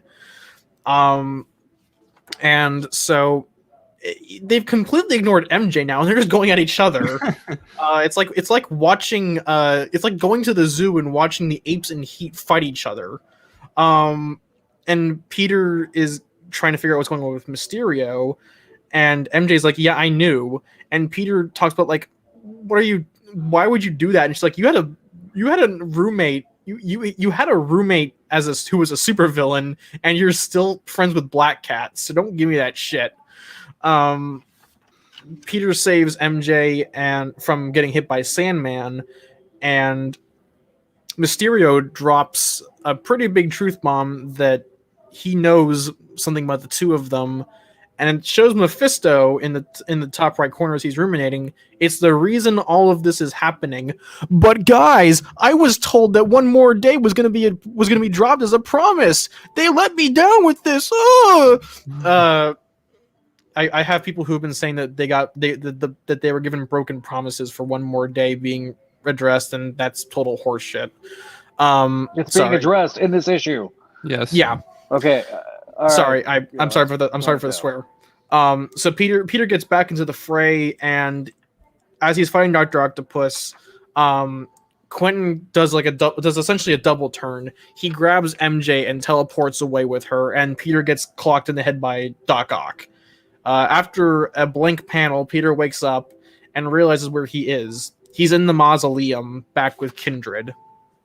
As Peter tries to grab him, Kindred thrashes him again, and in a beautiful double-page spread by Bagley, all five of the Sinister Six teams have shown up together and are now jumping towards him. And I think it's funny that with all of these powers and gimmicks included, Foreigner only has guns. He just has a gun. That's it. That's his power. And so the issue ends back at the Hotel Inferno with Doctor Strange talking to Mysterio and telling him to end it. Okay. Or not not Mysterio, Mephisto. The Sinister Six and the Savage Six are not there. It's the other Sinister. Oh, yeah, sorry. Yeah. I just want to make that clarification. But yeah, the Casino Royale, the Superior Foes, and the Syndicate are all jumping him. Time for a fight. Mm-hmm. And Mephisto says, "You'd be surprised. My deals are my assets, but I'm not opposed to gambling." And the issue ends with him going to it's not a roulette. What is it, Zach? It's a roulette. It's a roulette. Yeah, he goes to a roulette table. So he goes to roulette and says, "Your side versus mine, red and black. You feel unlucky?" And the issue is over. That's it. Get ready for ASM 71 and Sinister War #2. Yeah, it's gonna be. He's got 8 issues to wrap this. He's got 7 issues to wrap this up. It's plenty of time. Yep. Okay, so to start off grades, I'm gonna give this an A. There's a few things that keep it from an A plus, again, like ASM 70. Wait, I'm not Adam. There we go. Yeah. Sorry, Neil's grade. but this was a really solid start. It felt like they packed a lot into a $4.99 issue. Like it felt like honestly like a $5 issue with how much content there was. Really good fight scenes, really good character moments between Peter and MJ. We're finally getting like everything coming together. I honestly think that Spencer leaving ASM was good because now he's forced to like actually get he's actually forced to answer the things he's been building up instead of just waiting for another milestone to do it. Right. So yeah, I feel like Spencer really knocked it out of the park with this opening salvo of Sinister War. There were some weird faces on Bagley's art. I can't tell if that's because of the inks or if it was just something Bagley drew. Yeah, you can Like, tell that this was a little rushed. There's some panels. There's some pages where it looks like he kind of traced over older costume, like the costumes that she did in was it ASM 60? Not this run, the original run. He traced over a bunch of like previous MJ costumes, but not traced, but like use them as reference. He looked at it, yeah, that's fine. Yeah, but there's a couple of faces where he's not Greg Land, okay? Yeah, like Greg Land traces. And we love Bagley for that. We love him not being. But there are some really awkward faces in this book. Like I mentioned, Vulture in that panel, the Savage Six. Vulture looks like he's having a stroke. Scorpion looks like he's gonna jack off on the roof or something. Oh God! Okay, too far. Look at his face and tell me it doesn't look like that. Too far. It's like we're an hour and a half in. It's fine. I am glad that we're finally getting some resolution to the Harry and Carly situation. Like Carly's finally it's not that she hasn't been useful, but she's actually an essential component of the plot now. So it's good to see her getting some use. I am glad that MJ kind of called Peter, like, people were saying, like, Peter's going to be furious. Like, well, Peter doesn't really have a lot of legs to stand on, considering that he dated Black Cat and he's still friends with her, and he was he was roommates with a supervillain who was also a total. Pinkman do the wide eyes, okay? That's what you just did. Okay. All right. Continue on. I am wondering how Spencer's gonna wrap this up in 7 issues. I have faith in him, but it's kind of like, Spencer's kind of boxed himself into this deadline. But it also, in a lot of ways, you feel like that everything has been building towards this too. Mm-hmm. And so I think the fact that we're finally getting this, I'd really be interested to hear my good buddy JR's thoughts, because I remember one of his biggest complaints was that he was just becoming less and less interested in the Kindred arc. And I just feel like now, okay, this is, Last Remains was intended to reveal to Peter what's going on. Now, or starting to reveal to Peter what's going on. And now it's like, okay, we're doing this, we're moving forward. And so, yeah, I think, but the good thing I really do think about this, too, is that there's no editorial influence. And so if you're comparing it to Brand New Day versus One More Day, Brand New Day started after a hugely controversial story. Depending on the outcome of this, right now it's looking like this is a really good story. So we'll see what happens. I'm excited for it. So, also, Adam, grade. All right. I'm strapped in. I have my helmet on. The train has no brakes. And I'm giving this an A+. Oh. Wow. Which... Guess what? I gave it an A+. So there you go. Adam and I are in the same boat. And I'm not being a negative Nancy, am I? Because I gave it an A. No, you gave it an A. I mean, Elijah There's... Colbert gave it an A+. Jero gave it an A. I guess A+ from SoFlo. Yeah. So I mean, we're getting A's in our chat too. It's not just for those of you on the audio side listening to this. Definitely go check out the YouTube and be able to see some of our live grades. But continue on there, Adam. There were this is an A+. I think this is my first A+. There were some issues in the past that I really liked that I just gave A's because I wasn't really thinking like plus necessarily, you know, like Did I give And A maybe- plus to Last Remains? I maybe think I like I think you did. I think you did. and in I'm gonna hindsight make a spreadsheet eventually. I'm thinking, oh yeah, maybe there was like the GOG stuff, like that, like I think some of that was an A plus, but I gave it just an A. But anyway, yeah, this thing's got it all. It's got action, it's got intrigue, it's got some romance and emotional moments. I thought Bagley's art is great. I know, you know, people are talking about his faces and stuff, but for some reason, like, I'm willing to give that kind of stuff a pass. I don't know why, because I feel like I guess it's because like the most competent artists can't be on all the time. They can't be on their A game all the time. So The only sometimes person like that I've ever seen that's like a quality artist is Alan Davis. Hmm. Like his work is so consistent, and it does not matter how old he's gotten.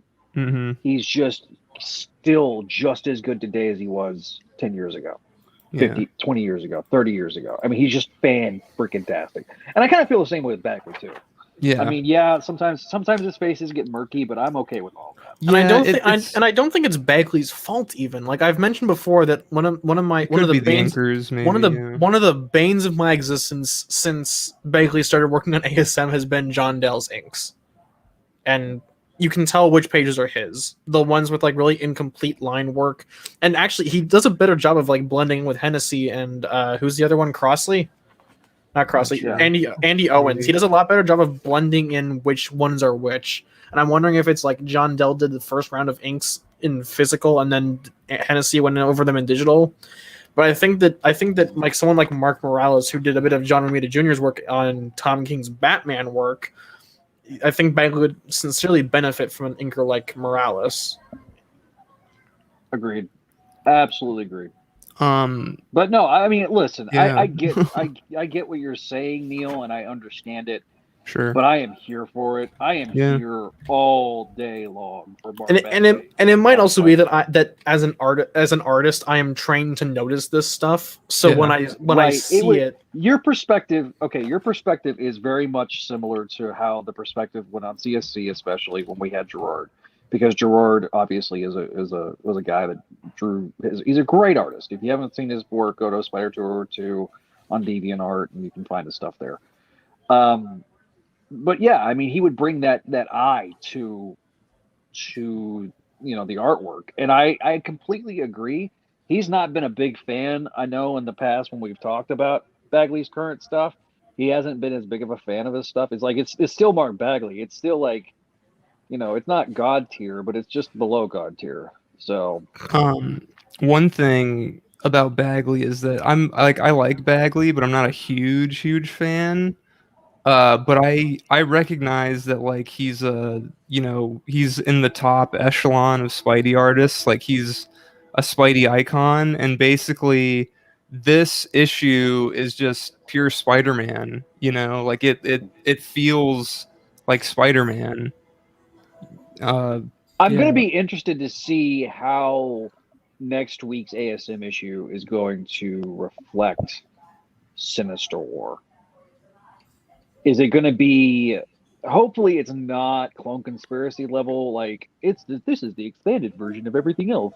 Right. But yeah, I think it's worth. Look, I am super excited to have all. I'm going to try to go back and get all the singles of Spencer's run, and I have not said that in so long. So, I think except for the King. I think except for landing. Oh, sorry. If this sticks the landing, this will be the best Spider-Man story in 20 years. I'm hoping. I think this is just Maybe incredibly, 25 years. This is just an incredibly strong start, I think. And if it keeps going like this, and if he can wrap it all up satisfying in a satisfying way with the end of Sinister War and 74, 875, like I think you're right, Zach. I think this is going to be hopefully just a classic. Well, Honestly, I mean, because the one thing I didn't mention at the top of the show is it will literally be exactly 25 years to the month, not maybe to the day that Ben Reilly returns from his death in Peter Parker Spider-Man 75. Interesting. So it was published October 16th of 1996, and cover date of December of that same year. And I mean, so yeah, I mean, and if we're going off the last 25 years, I mean, Peter Parker Spider-Man 75 was probably the best single issue. Revelations as a story was probably the best single story of the last 25 years. And so, you know, and I understand that there was great arcs, and we may, you know, we can contemplate that with the JMS run too in there, and, you know, Jenkins run. It would be kind of fun to do a top 10 of the last 25 years. So, They probably always speaking of, find some hello.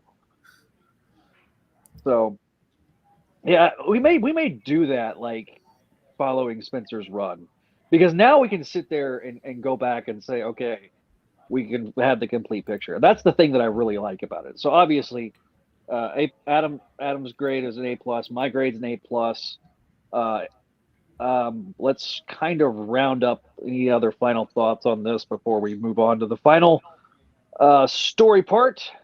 Robert Hill says hello. Well, My wife, who's no longer Branham. change your Get name. that change. Woman. You said it, Vincent not says, me. "Hey, Sarah." As someone who has all the singles, it's been exciting to be part of this part of history. Like, you know, I'm sure someone said the same thing back during like the Wedding era, or like DeMatteis and Buscema's Spec run. Sure. But like, Yeah. it feels weird because, you know, it's a very recent arc. It's a very recent run. So it's really hard to say, but like, I honestly think once this ends, if Spencer sticks the landing, I'm sure he will, considering how he's kind of worried me before, but he's nailed it in retrospect. I think this could be one of my favorite Spider-Man runs. I know that's a big stretch, and it's not the favorite, but it's Well, one of them. considering that most of your life was Dan Slott. Well, but I have gone back and like read the older stuff. Venkman sent me a trove of old comics, and I've mentioned on Bogan Rider Variety Hour, but thank you for that very much, Venkman. But I've got listen, Venkman is like the MVP of the Spideydude Radio Network. Like, he is our biggest supporter, and he's been so kind. So we'll talk a little bit about him here in a little bit. But like, I've gone back and I've read the other Spider-Man runs. You know, I'd like to think that I've got my Spider-Man librarian card when it comes to Spider knowledge. I can safely say this is one of my favorites. And this is it's easily a top 3 for me in terms of runs. Same with late 2010s, or mid 2010s was an absolute nightmare for Marvel, but like late 2010s has been a great time to be like a Marvel fan, like especially like X-Men, Hulk, or Spider-Man. They've been really good year. 2018 to present have been really good times to be Spider-Man and Hulk fans. Weirdly enough, the Avengers have probably been the least relevant since Bendis left. Especially considering they just got the highest grossing movie of all time. Yeah. There we go. Right. You fixed your call sign, female. Jesus. She's gonna smack you. She'll give me a hug and then smack me.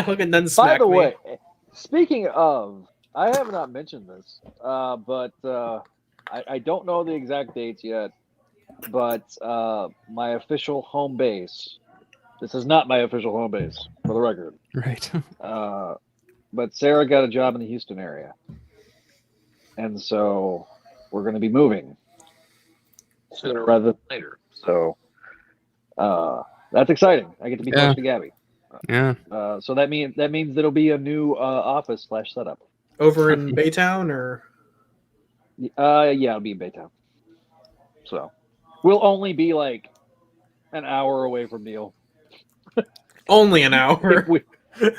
Depending on traffic. Depending on traffic. Yeah, I-45 north is a nightmare.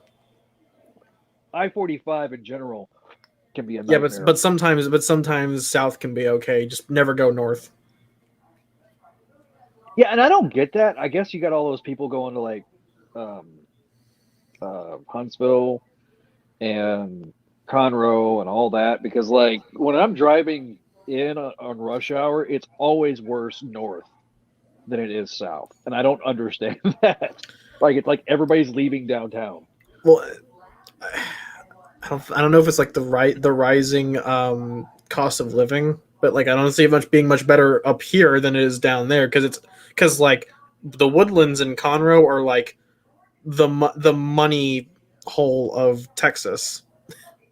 Oh yeah. So it's like the cost of living, the tax rate and cost of living up here is probably more expensive than living in Houston or in downtown. Oh yeah. I mean, well, listen, I don't know if you're in Harris County or not, but we're definitely not going to be living in Harris County. We're Montgomery. So, yeah. Okay. And yeah. I'm actually working on getting a job that's closer to home than the Staples in spring. So good.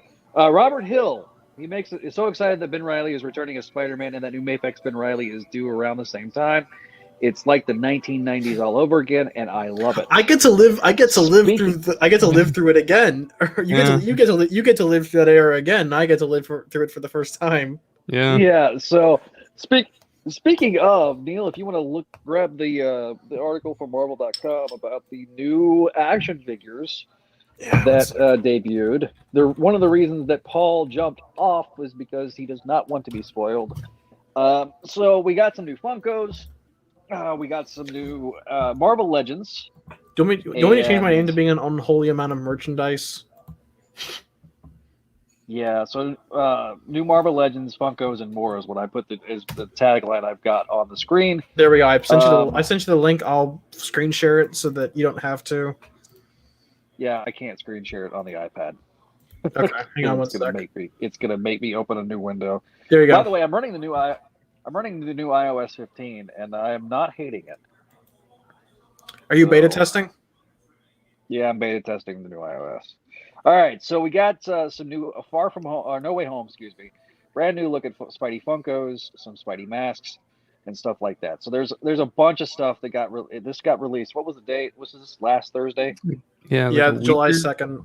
Okay, yeah, it was like July a week 2nd. ago, 2 weeks ago. So it was about like a week ago. Two Fridays ago. Mm-hmm. 2 Fridays ago, this got dumped. This is also one of the reasons I honestly thought that they were going to do. I know, Vinkman's go Funko Pops, but Sarah is like obsessed with Funko Pops. So one of them has him doing some magical stuff. There's it in the box art. Oh, what? What was? I don't know. Please don't get mad. You're using Edge. No, I'm using we got Firefox. we got Doctor Strange showing up in there on the phone. Did your ad blocker kick it in or what? I don't. Full screen the thing and do it. Okay, there we go. Yeah, there we go. So we got some Funko Pops. That's it in the art. We got Doctor Strange with a shovel. Spider-Man has a crotch web. Yeah, that's weird. Well, it's like an actual gliding suit. Looks like a flying squirrel now. There's MJ. Got a new outfit. Ned's there. That's Ned. He's got a Midtown. He's got a Midtown high jacket. So it's Genki. I remember like didn't the actor like seriously like slim down and bulk up for sort of for this issue? Yeah, I think he's lost a good amount of weight. Like I think I speculated a while back that he was going to be Hobgoblin. Oh man, I don't think that's going to be it. But like he definitely like they're moving away from Genki, and they're trying to make him a bit. I don't want to say more like comic Ned. Yes, sir. You can introduce everybody to the new pup. All right. So we got the black and gold suit, which is something new. He's wearing a Ryzen AMD processor on his wrist. I kind of made the comment that this reminds me a little bit of the Spider Sense effect that we used to get in the '90s show. A little bit. So the black and gold suit is going to be a Target exclusive. So good luck finding that son of a. Because Target exclusives are always hard This to find. Then we this got- I hate. You know what I like Okay, about so it then we though? got The one thing I like about this figure, and it doesn't look like it's actually on the suit itself, is look at the eyes. The eyes are different on the figure than the actual like promo art. this. It looks like the head sculpt is a little different. So I'm gonna say probably, and not probably, most likely. All right, so we're getting into the Marvel Legends. This is the new updated version of the Iron Spider suit, where it's more gold than where on the chest emblem, which Hang is on, my least favorite part of this. I've got a thing. Mr. Stark, it smells like a new car in here. Sorry, I had to do it. All right, so so that's another image of that particular suit. So if you're watching, if you're listening to us, Look at those on here- eyes. Those eyes look Yeah, the really eyes good. yeah, They look Those- kind of yeah, Ross those are- and they look kind of Ross Andrew-ish more than Yeah. a little bit. more than Ditko or Ramita Jr. Yeah. or Ramita Sr. So, Hi, Sarah. Sarah's in the chat right quick. Let me take the banner off, and I'll single her out. Okay, and I'll unmute her. So we have a new puppy. Another Everyone, one. meet Daisy. Oh, Puppo. She's half Bosser and half Dalmatian, and she's the sweetest, smiliest girl. Neat. So that is our newest addition to the family. aw. Dusty, she's getting fat. I know. No, y'all don't understand. She was like skin and bones, but she's getting Here- fat. She's a rescue, Is that so. good or Yes, it's good. She was Okay. very malnourished. okay? That's okay. Puppo. Waylon, come say hi to everybody. You're the mascot. Come here. Waylon, hello, Yeah. big boy. Way. Thank you. Okay. Okay. All right. Goodbye. Just wanted All right. everybody to meet this sweet, cuddly girl. Okay, goodbye now. All right. Bye, babe. All right. I don't know. I Okay, don't I'm glad. know I'm what- glad. All right. I'm glad you didn't have me up. Thank you. Thank You're you for putting welcome. thank you for putting your Oh. wife up so I could sneeze. The dogs made This- Neil sneeze. This episode is literally gone to the dogs. All right, moving on. All right, back. We're back to the Mr. Stark warship. Come on.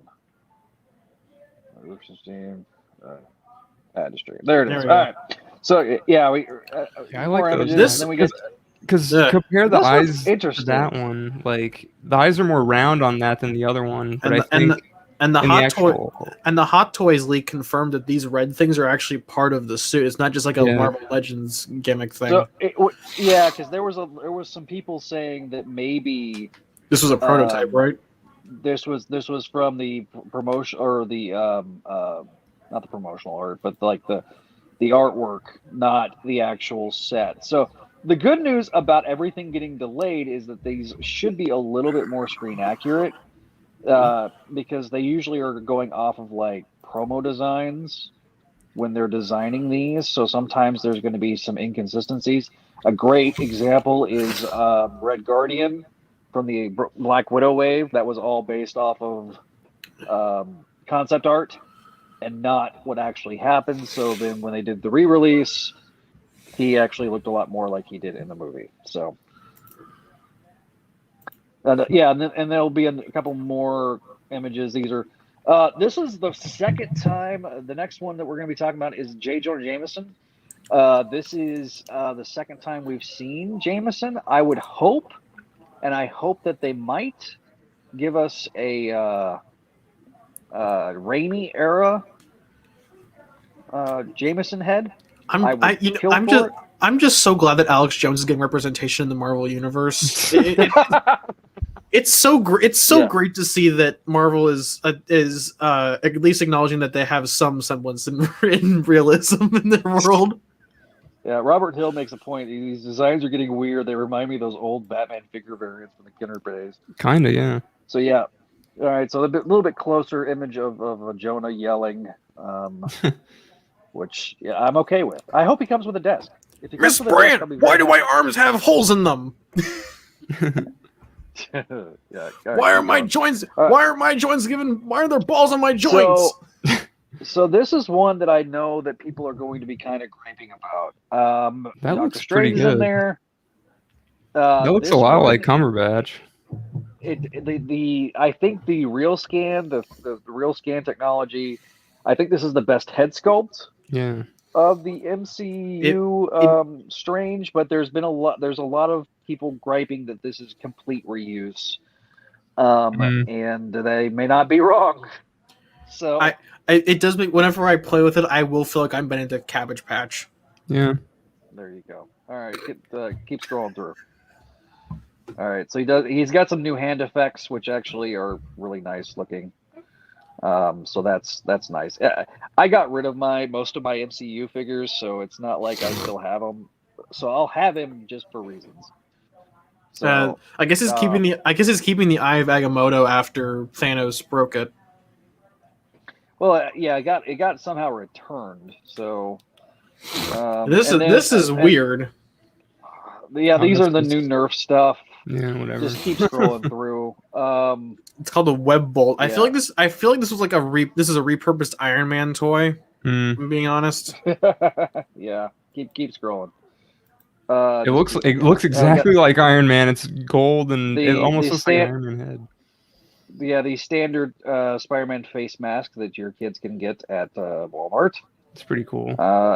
Yeah, so so there's some Web Gear figures, and we're only about halfway through. Obviously, there's going to be a ton of new stuff. We're going to be probably talking a lot about this. I'll be reviewing the Marvel Legends because it's interesting. They've only revealed the first half of the wave. So I'm fully expecting that these are going to be coming out in December. Fan First Friday is going to be coming this Friday, so there may be some reveals there, though my prediction on that is going to be the HasLab reveal, which I think is going to be, it's supposed to be Fantastic Four related. And so I'm thinking Galactus may finally get a modern Marvel Legend. Considering they haven't made a Galactus since the very first Build-A-Figure of Toy Biz Marvel Legends. So that's how long ago it's been. He's a very sought after figure. So do we run past the Lego sets already? No, not yet. I think Here we go. We go. I actually want to talk about these because I used to be a big Lego person back when I was a kid. Yeah. The Mysterio figure looks amazing. Yeah, that does look good. And I think even though it says No Way Home, it should be talking about Far From Home. That one's the interesting one, though. Have you seen the Daily Bugle? That Daily Bugle? Oh, the $300 one. Yeah. Is it actually 300? Mm-hmm. Yeah, it's Pete, massive though. Pete it's got like it. 3 feet. It's like 2 feet tall. So and then here's I don't even know what this is. I don't know what. Again, you gotta take the Lego sets with. Sometimes Lego reveals stuff, and then sometimes Lego is like completely full of crap. Lego giveth and Lego taketh. So this Vulture actually looks really good too. So yeah, so yeah, that's it. They've actually gotten really good at. They've actually gotten really good at like minifigure texture and design. I gotta give them that. Yeah. They've done a very good job. So so that is the toys and everything like that. I mentioned this on the other stream, but the only MCU Marvel Legend I have is from the Civil War 3-pack. I have zero interest in any of these, with the exception of Doctor Strange. Listen, it's going to be interesting to see who the rest of the wave is. I fully expect this to be another 6 to 7 figure wave. And I know we're going to probably get some 2-packs. So I fully expect that we'll see, once we get confirmation on villains, we'll definitely see that. I also think that starting next year, probably it'll be interesting to see who the Build-A-Figure is too. I'm hoping it's not going to end up being like the first Disney Plus wave, which was just Falcon's wings. I'm hoping that we'll get something substantial. I really hope we get a good Build-A-Figure because honestly, the Multiman Build-A-Figure from Far From Home was so bad, so bad. So again, I have pretty much not collected any MCU figures. I'm just going almost completely comic, except for Spider-Man. So I'll probably pick up all these. I will do reviews in the future here on the YouTube channel. So yeah, guys, thoughts on all this? I don't care. I don't buy toys. Yeah, I don't know. Well, I mean, a lot of them look good, but they're so expensive. They're like $20. Yeah. Well, and I think some of them are going to 21. Yeah. By the way, if you missed out on the retro wave, and I haven't even looked, if you've missed out on the retro wave Cyborg Spider-Man and Negative Zone Spider-Man, they were for sale. They had a flash sale, a reissue, I think today or yesterday. So I don't know if they completely sold out yet, but if you haven't picked it up, they're Target exclusive, so they're really hard to find, and they're only going to be available online. So, the Infinity War Doctor Strange has a better head sculpt than the original Benedict Cumberbatch figure, but he's like around $100. This would be a nice alternative. Yeah, and I think that's also why he was stuck in there. They've been trying really hard to do reissues of figures that get stupid expensive on the aftermarket. And I know people get like really upset about it, but it's trying to help out the fans that either missed out on it because their stores didn't get it, or helping out, and like the fan channel, like the only thing I really am annoyed. Also, while we were gone, I'm not going to ask you to pull this up, Deal. They also revealed a. Oh, you mean to pull it up? Venom that's. There was a Venom that was revealed, and I don't know. Oh, was it the animated series one from PulseCon? Oh yeah. Yeah, the PulseCon animated series Venom. Oh, that really looks good. great. I'm pulling it up. Hang on. Everybody's kind of throwing a fit about the price, but it's because it's a PulseCon. It's a PulseCon exclusive, yeah. So I'm okay paying the extra $5 or $8. Here we go. Yeah, this thing is great. Somebody actually, and basically somebody had already done this as a custom, and so yeah, I'm okay with it. Like I wish this was a wider release, but I understand them trying to do it as a PulseCon. There is something that like on the neck that everybody's really pissed off about, which is the fact that it's using the Warpath body. You mean I think isn't it Omega Red? The Omega Red body, yeah. Because it has Omega it has body. it has the shoulder pads and it has the holes for the shoulder pads. And I'm wondering, So like, because I think they mentioned that like this particular figure is the PulseCon exclusive, but they're making like a mass market one that doesn't have like the animated series the shading. So I'm wondering, if the next mold when they release it for mass market is going to fix the holes. What the hell's the point? Or they'll put like tendrils that you can stick in the holes. Or extra heads you can stick in the holes. Or what if I gave Venom shoulder pads? I mean, I'm all for it. I was gonna suggest it. I want to make Venom a Super Saiyan, and you can't stop me. Do it. So yeah, that is the latest action figure news that we have that's been coming. Obviously, PulseCon's coming, so there'll be some more announcements there. The Fan First Friday, we'll see what's revealed this Friday on Fan First Friday. I know the Discord will blow up as soon as that happens. So, final thoughts, guys, before we start wrapping the show up. This was a good comics episode. Yeah. Just incredible start to Sinister War, I think, and I think this is going to be a good one. I'm hoping. I'm hopeful. I'm excited. I'm praying. Yeah, I'm praying. I'm on my knees here. I just think I think he's going out. Like I said before, he's going out with a bang, and yeah, it's going to be good. Yeah, I agree. I absolutely agree. I want to give a shout out to our Patreons Vinkman and Scott and Greg. I have not updated the graphic yet, but Greg is also our Patreon.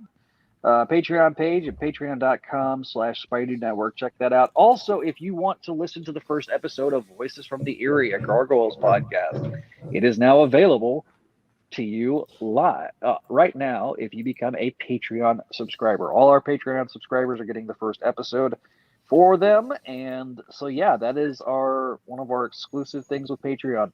Coming this fall, we'll be having a brand new show, commentary show, where we're going to be doing Spider-Man cartoon commentaries. We're going to be going through Disney Plus and then eventually Netflix, and talking and covering all the episodes. Obviously, Spectacular Spider-Man being the lone exception. But yeah, you'll have our guys, and that will be a monthly show that comes out on our Patreon page. We got some more Patreon stuff. Patrons will be getting stuff early, so they'll be getting the audio versions before the general public, like they did with the birthday episodes from June 17th. So check us out there on patreon.com. You can always go to spidey-dude.com, get the latest news, reviews, and things on there. So if you want to become part of our community, if you're not already a part of the community, if you're listening to the audio version of the episode, once again, we do apologize for the amount of references to visual aids, as these shows are, of course, live streamed on YouTube, Twitter, and Facebook. So speaking of Facebook, you can join our Facebook and Instagram at Spideydude Network. Twitter is at Spideydude Radio. You can also find us on Twitter. Follow us on Twitter. Follow me at Spideydude on Twitter as well. The YouTube page. Find us on YouTube. Become a subscriber. We are almost to the 100 subscriber mark. I think we are 4 subscribers away from the 100 subscriber mark. So it'll be youtube.com/Spideydude Network. And if you want to leave us a voicemail, our voicemail line is 818-925-6631. We do have 2 voicemails, but they're both for Make My Mayday, and I don't know if I'm going to be able to play them this week. So I do have a couple of voicemails. They're in the inbox, but if you want to leave us a voicemail, you want to tell us how we're doing here on the Spideydude Experience, let us know. Also, you can always leave us a review on your favorite podcasting app. We are available on Apple Podcasts, Google Podcasts, Spotify Podcasts, or your favorite podcasting catcher. And of course, if you go onto our, if you look up our show on Apple Podcasts, you'll see our channel where you can find our other shows, such as Amazing Spider-Man Classics, Spideydude Experience, this show, Make Fine Mayday, which is out on Thursdays, 7 p.m. Eastern. I think is going, or I'm sorry, not 7 p.m. Eastern. This next episode tomorrow will be 8 p.m. Eastern, 7 p.m. Central Time. We'll be covering issues 54 through 59 on Make My Mayday tomorrow. You can always, as we mentioned, the Comic Binge YouTube channel at Herman22. You want to follow Paul, and if you want to see the Brogan Rider Variety Hour, 8 p.m. Saturdays, twitch.tv/QuillSniv. That's this man. This man. I'm not. Oh. Yeah. Yeah. This man there, right here. Hi. Brogan Rider Variety There he Hour, is. 8 p.m. You did it. Saturdays. You got it right. Twitch.tv. Check him out there. What's going to be what do you got planned for the next Broken Rider Variety Hour, sir? I'm probably gonna do an episode on the Bad Batch because we just passed the halfway point in the season, and I might drag Paul on because we wanted to talk about that. So we're probably doing it on my channel. I might go to the Houston Zoo. I might laugh at the animals and talk about what I think of them. Good night, guys. Thanks for watching. And I thought you were ending the episode after that. I was like, that's embarrassing. Yeah, no. So yeah. Zach, scroll up. There's an important question, that Robert asked. Robert, we'd be covering the bit. Oh man, okay. I do solo layout for me. Let me remove this. Trying to do this on an iPad is not nearly as fun. Okay, so let me address this because I knew this question was going to come up. So the problem is that like the guys that are involved with CSC outside of Greg, most of them aren't actively involved with the network anymore. Donovan and Gerard, particularly, and Josh Josh is super busy with his freelance work, and Donovan's pretty busy with his stuff that he's been doing. Questions we don't have answers. And Gerard and I, we just haven't had a chance to talk or anything lately. So it's just been very difficult for me to get with the Clone Saga Chronicles guys. So, no, the new Ben Reilly issues will not be covered on CSC. They'll But be covered on this show. oh my They'll god, be covered on this show. We will continue doing it on Spideydude Experience. I will be covering Shocker. an episode in an episode. I will be doing once the Clone Saga of Miles Morales completes. I will do the Miles Morales Clone Saga, and then we'll have a finale where we'll talk about what everybody's initial thoughts are. Those guys know that they're always welcome on the Experience anytime they want to come on. So I'm sure Greg will jump on. Josh can jump on whenever he can. It's an exciting time, but yeah, no, the focus is this show and the Forgotten Era and our new stuff. So I appreciate the question. I knew the question was coming. I knew the question was coming. So yes, more or less, that is kind of the plan. Spideydude Experience is not just about Nick Spencer. This is about the Spideydude Experience moving forward. This isn't the Nick Spencer. This isn't the Nick Spencer experience. yeah. Exactly. Do I want to have Nick Spencer on to do a post-mortem of his run? Absolutely. Do I want to have the 5 writers on to talk about the initial run, their new run, upcoming run? Absolutely. So I hope we can get that done. So yeah, like I say, Robert, I hope that answers your question, and we'll be talking a little bit.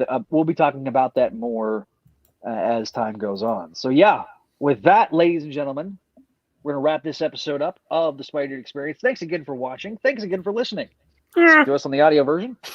And with that, we will see you next time here on the Spideydude Experience, probably in a couple of weeks. If you're watching us live on YouTube, if you're listening to the audio version, maybe a little bit longer. So thanks again for listening, and we'll see you next time.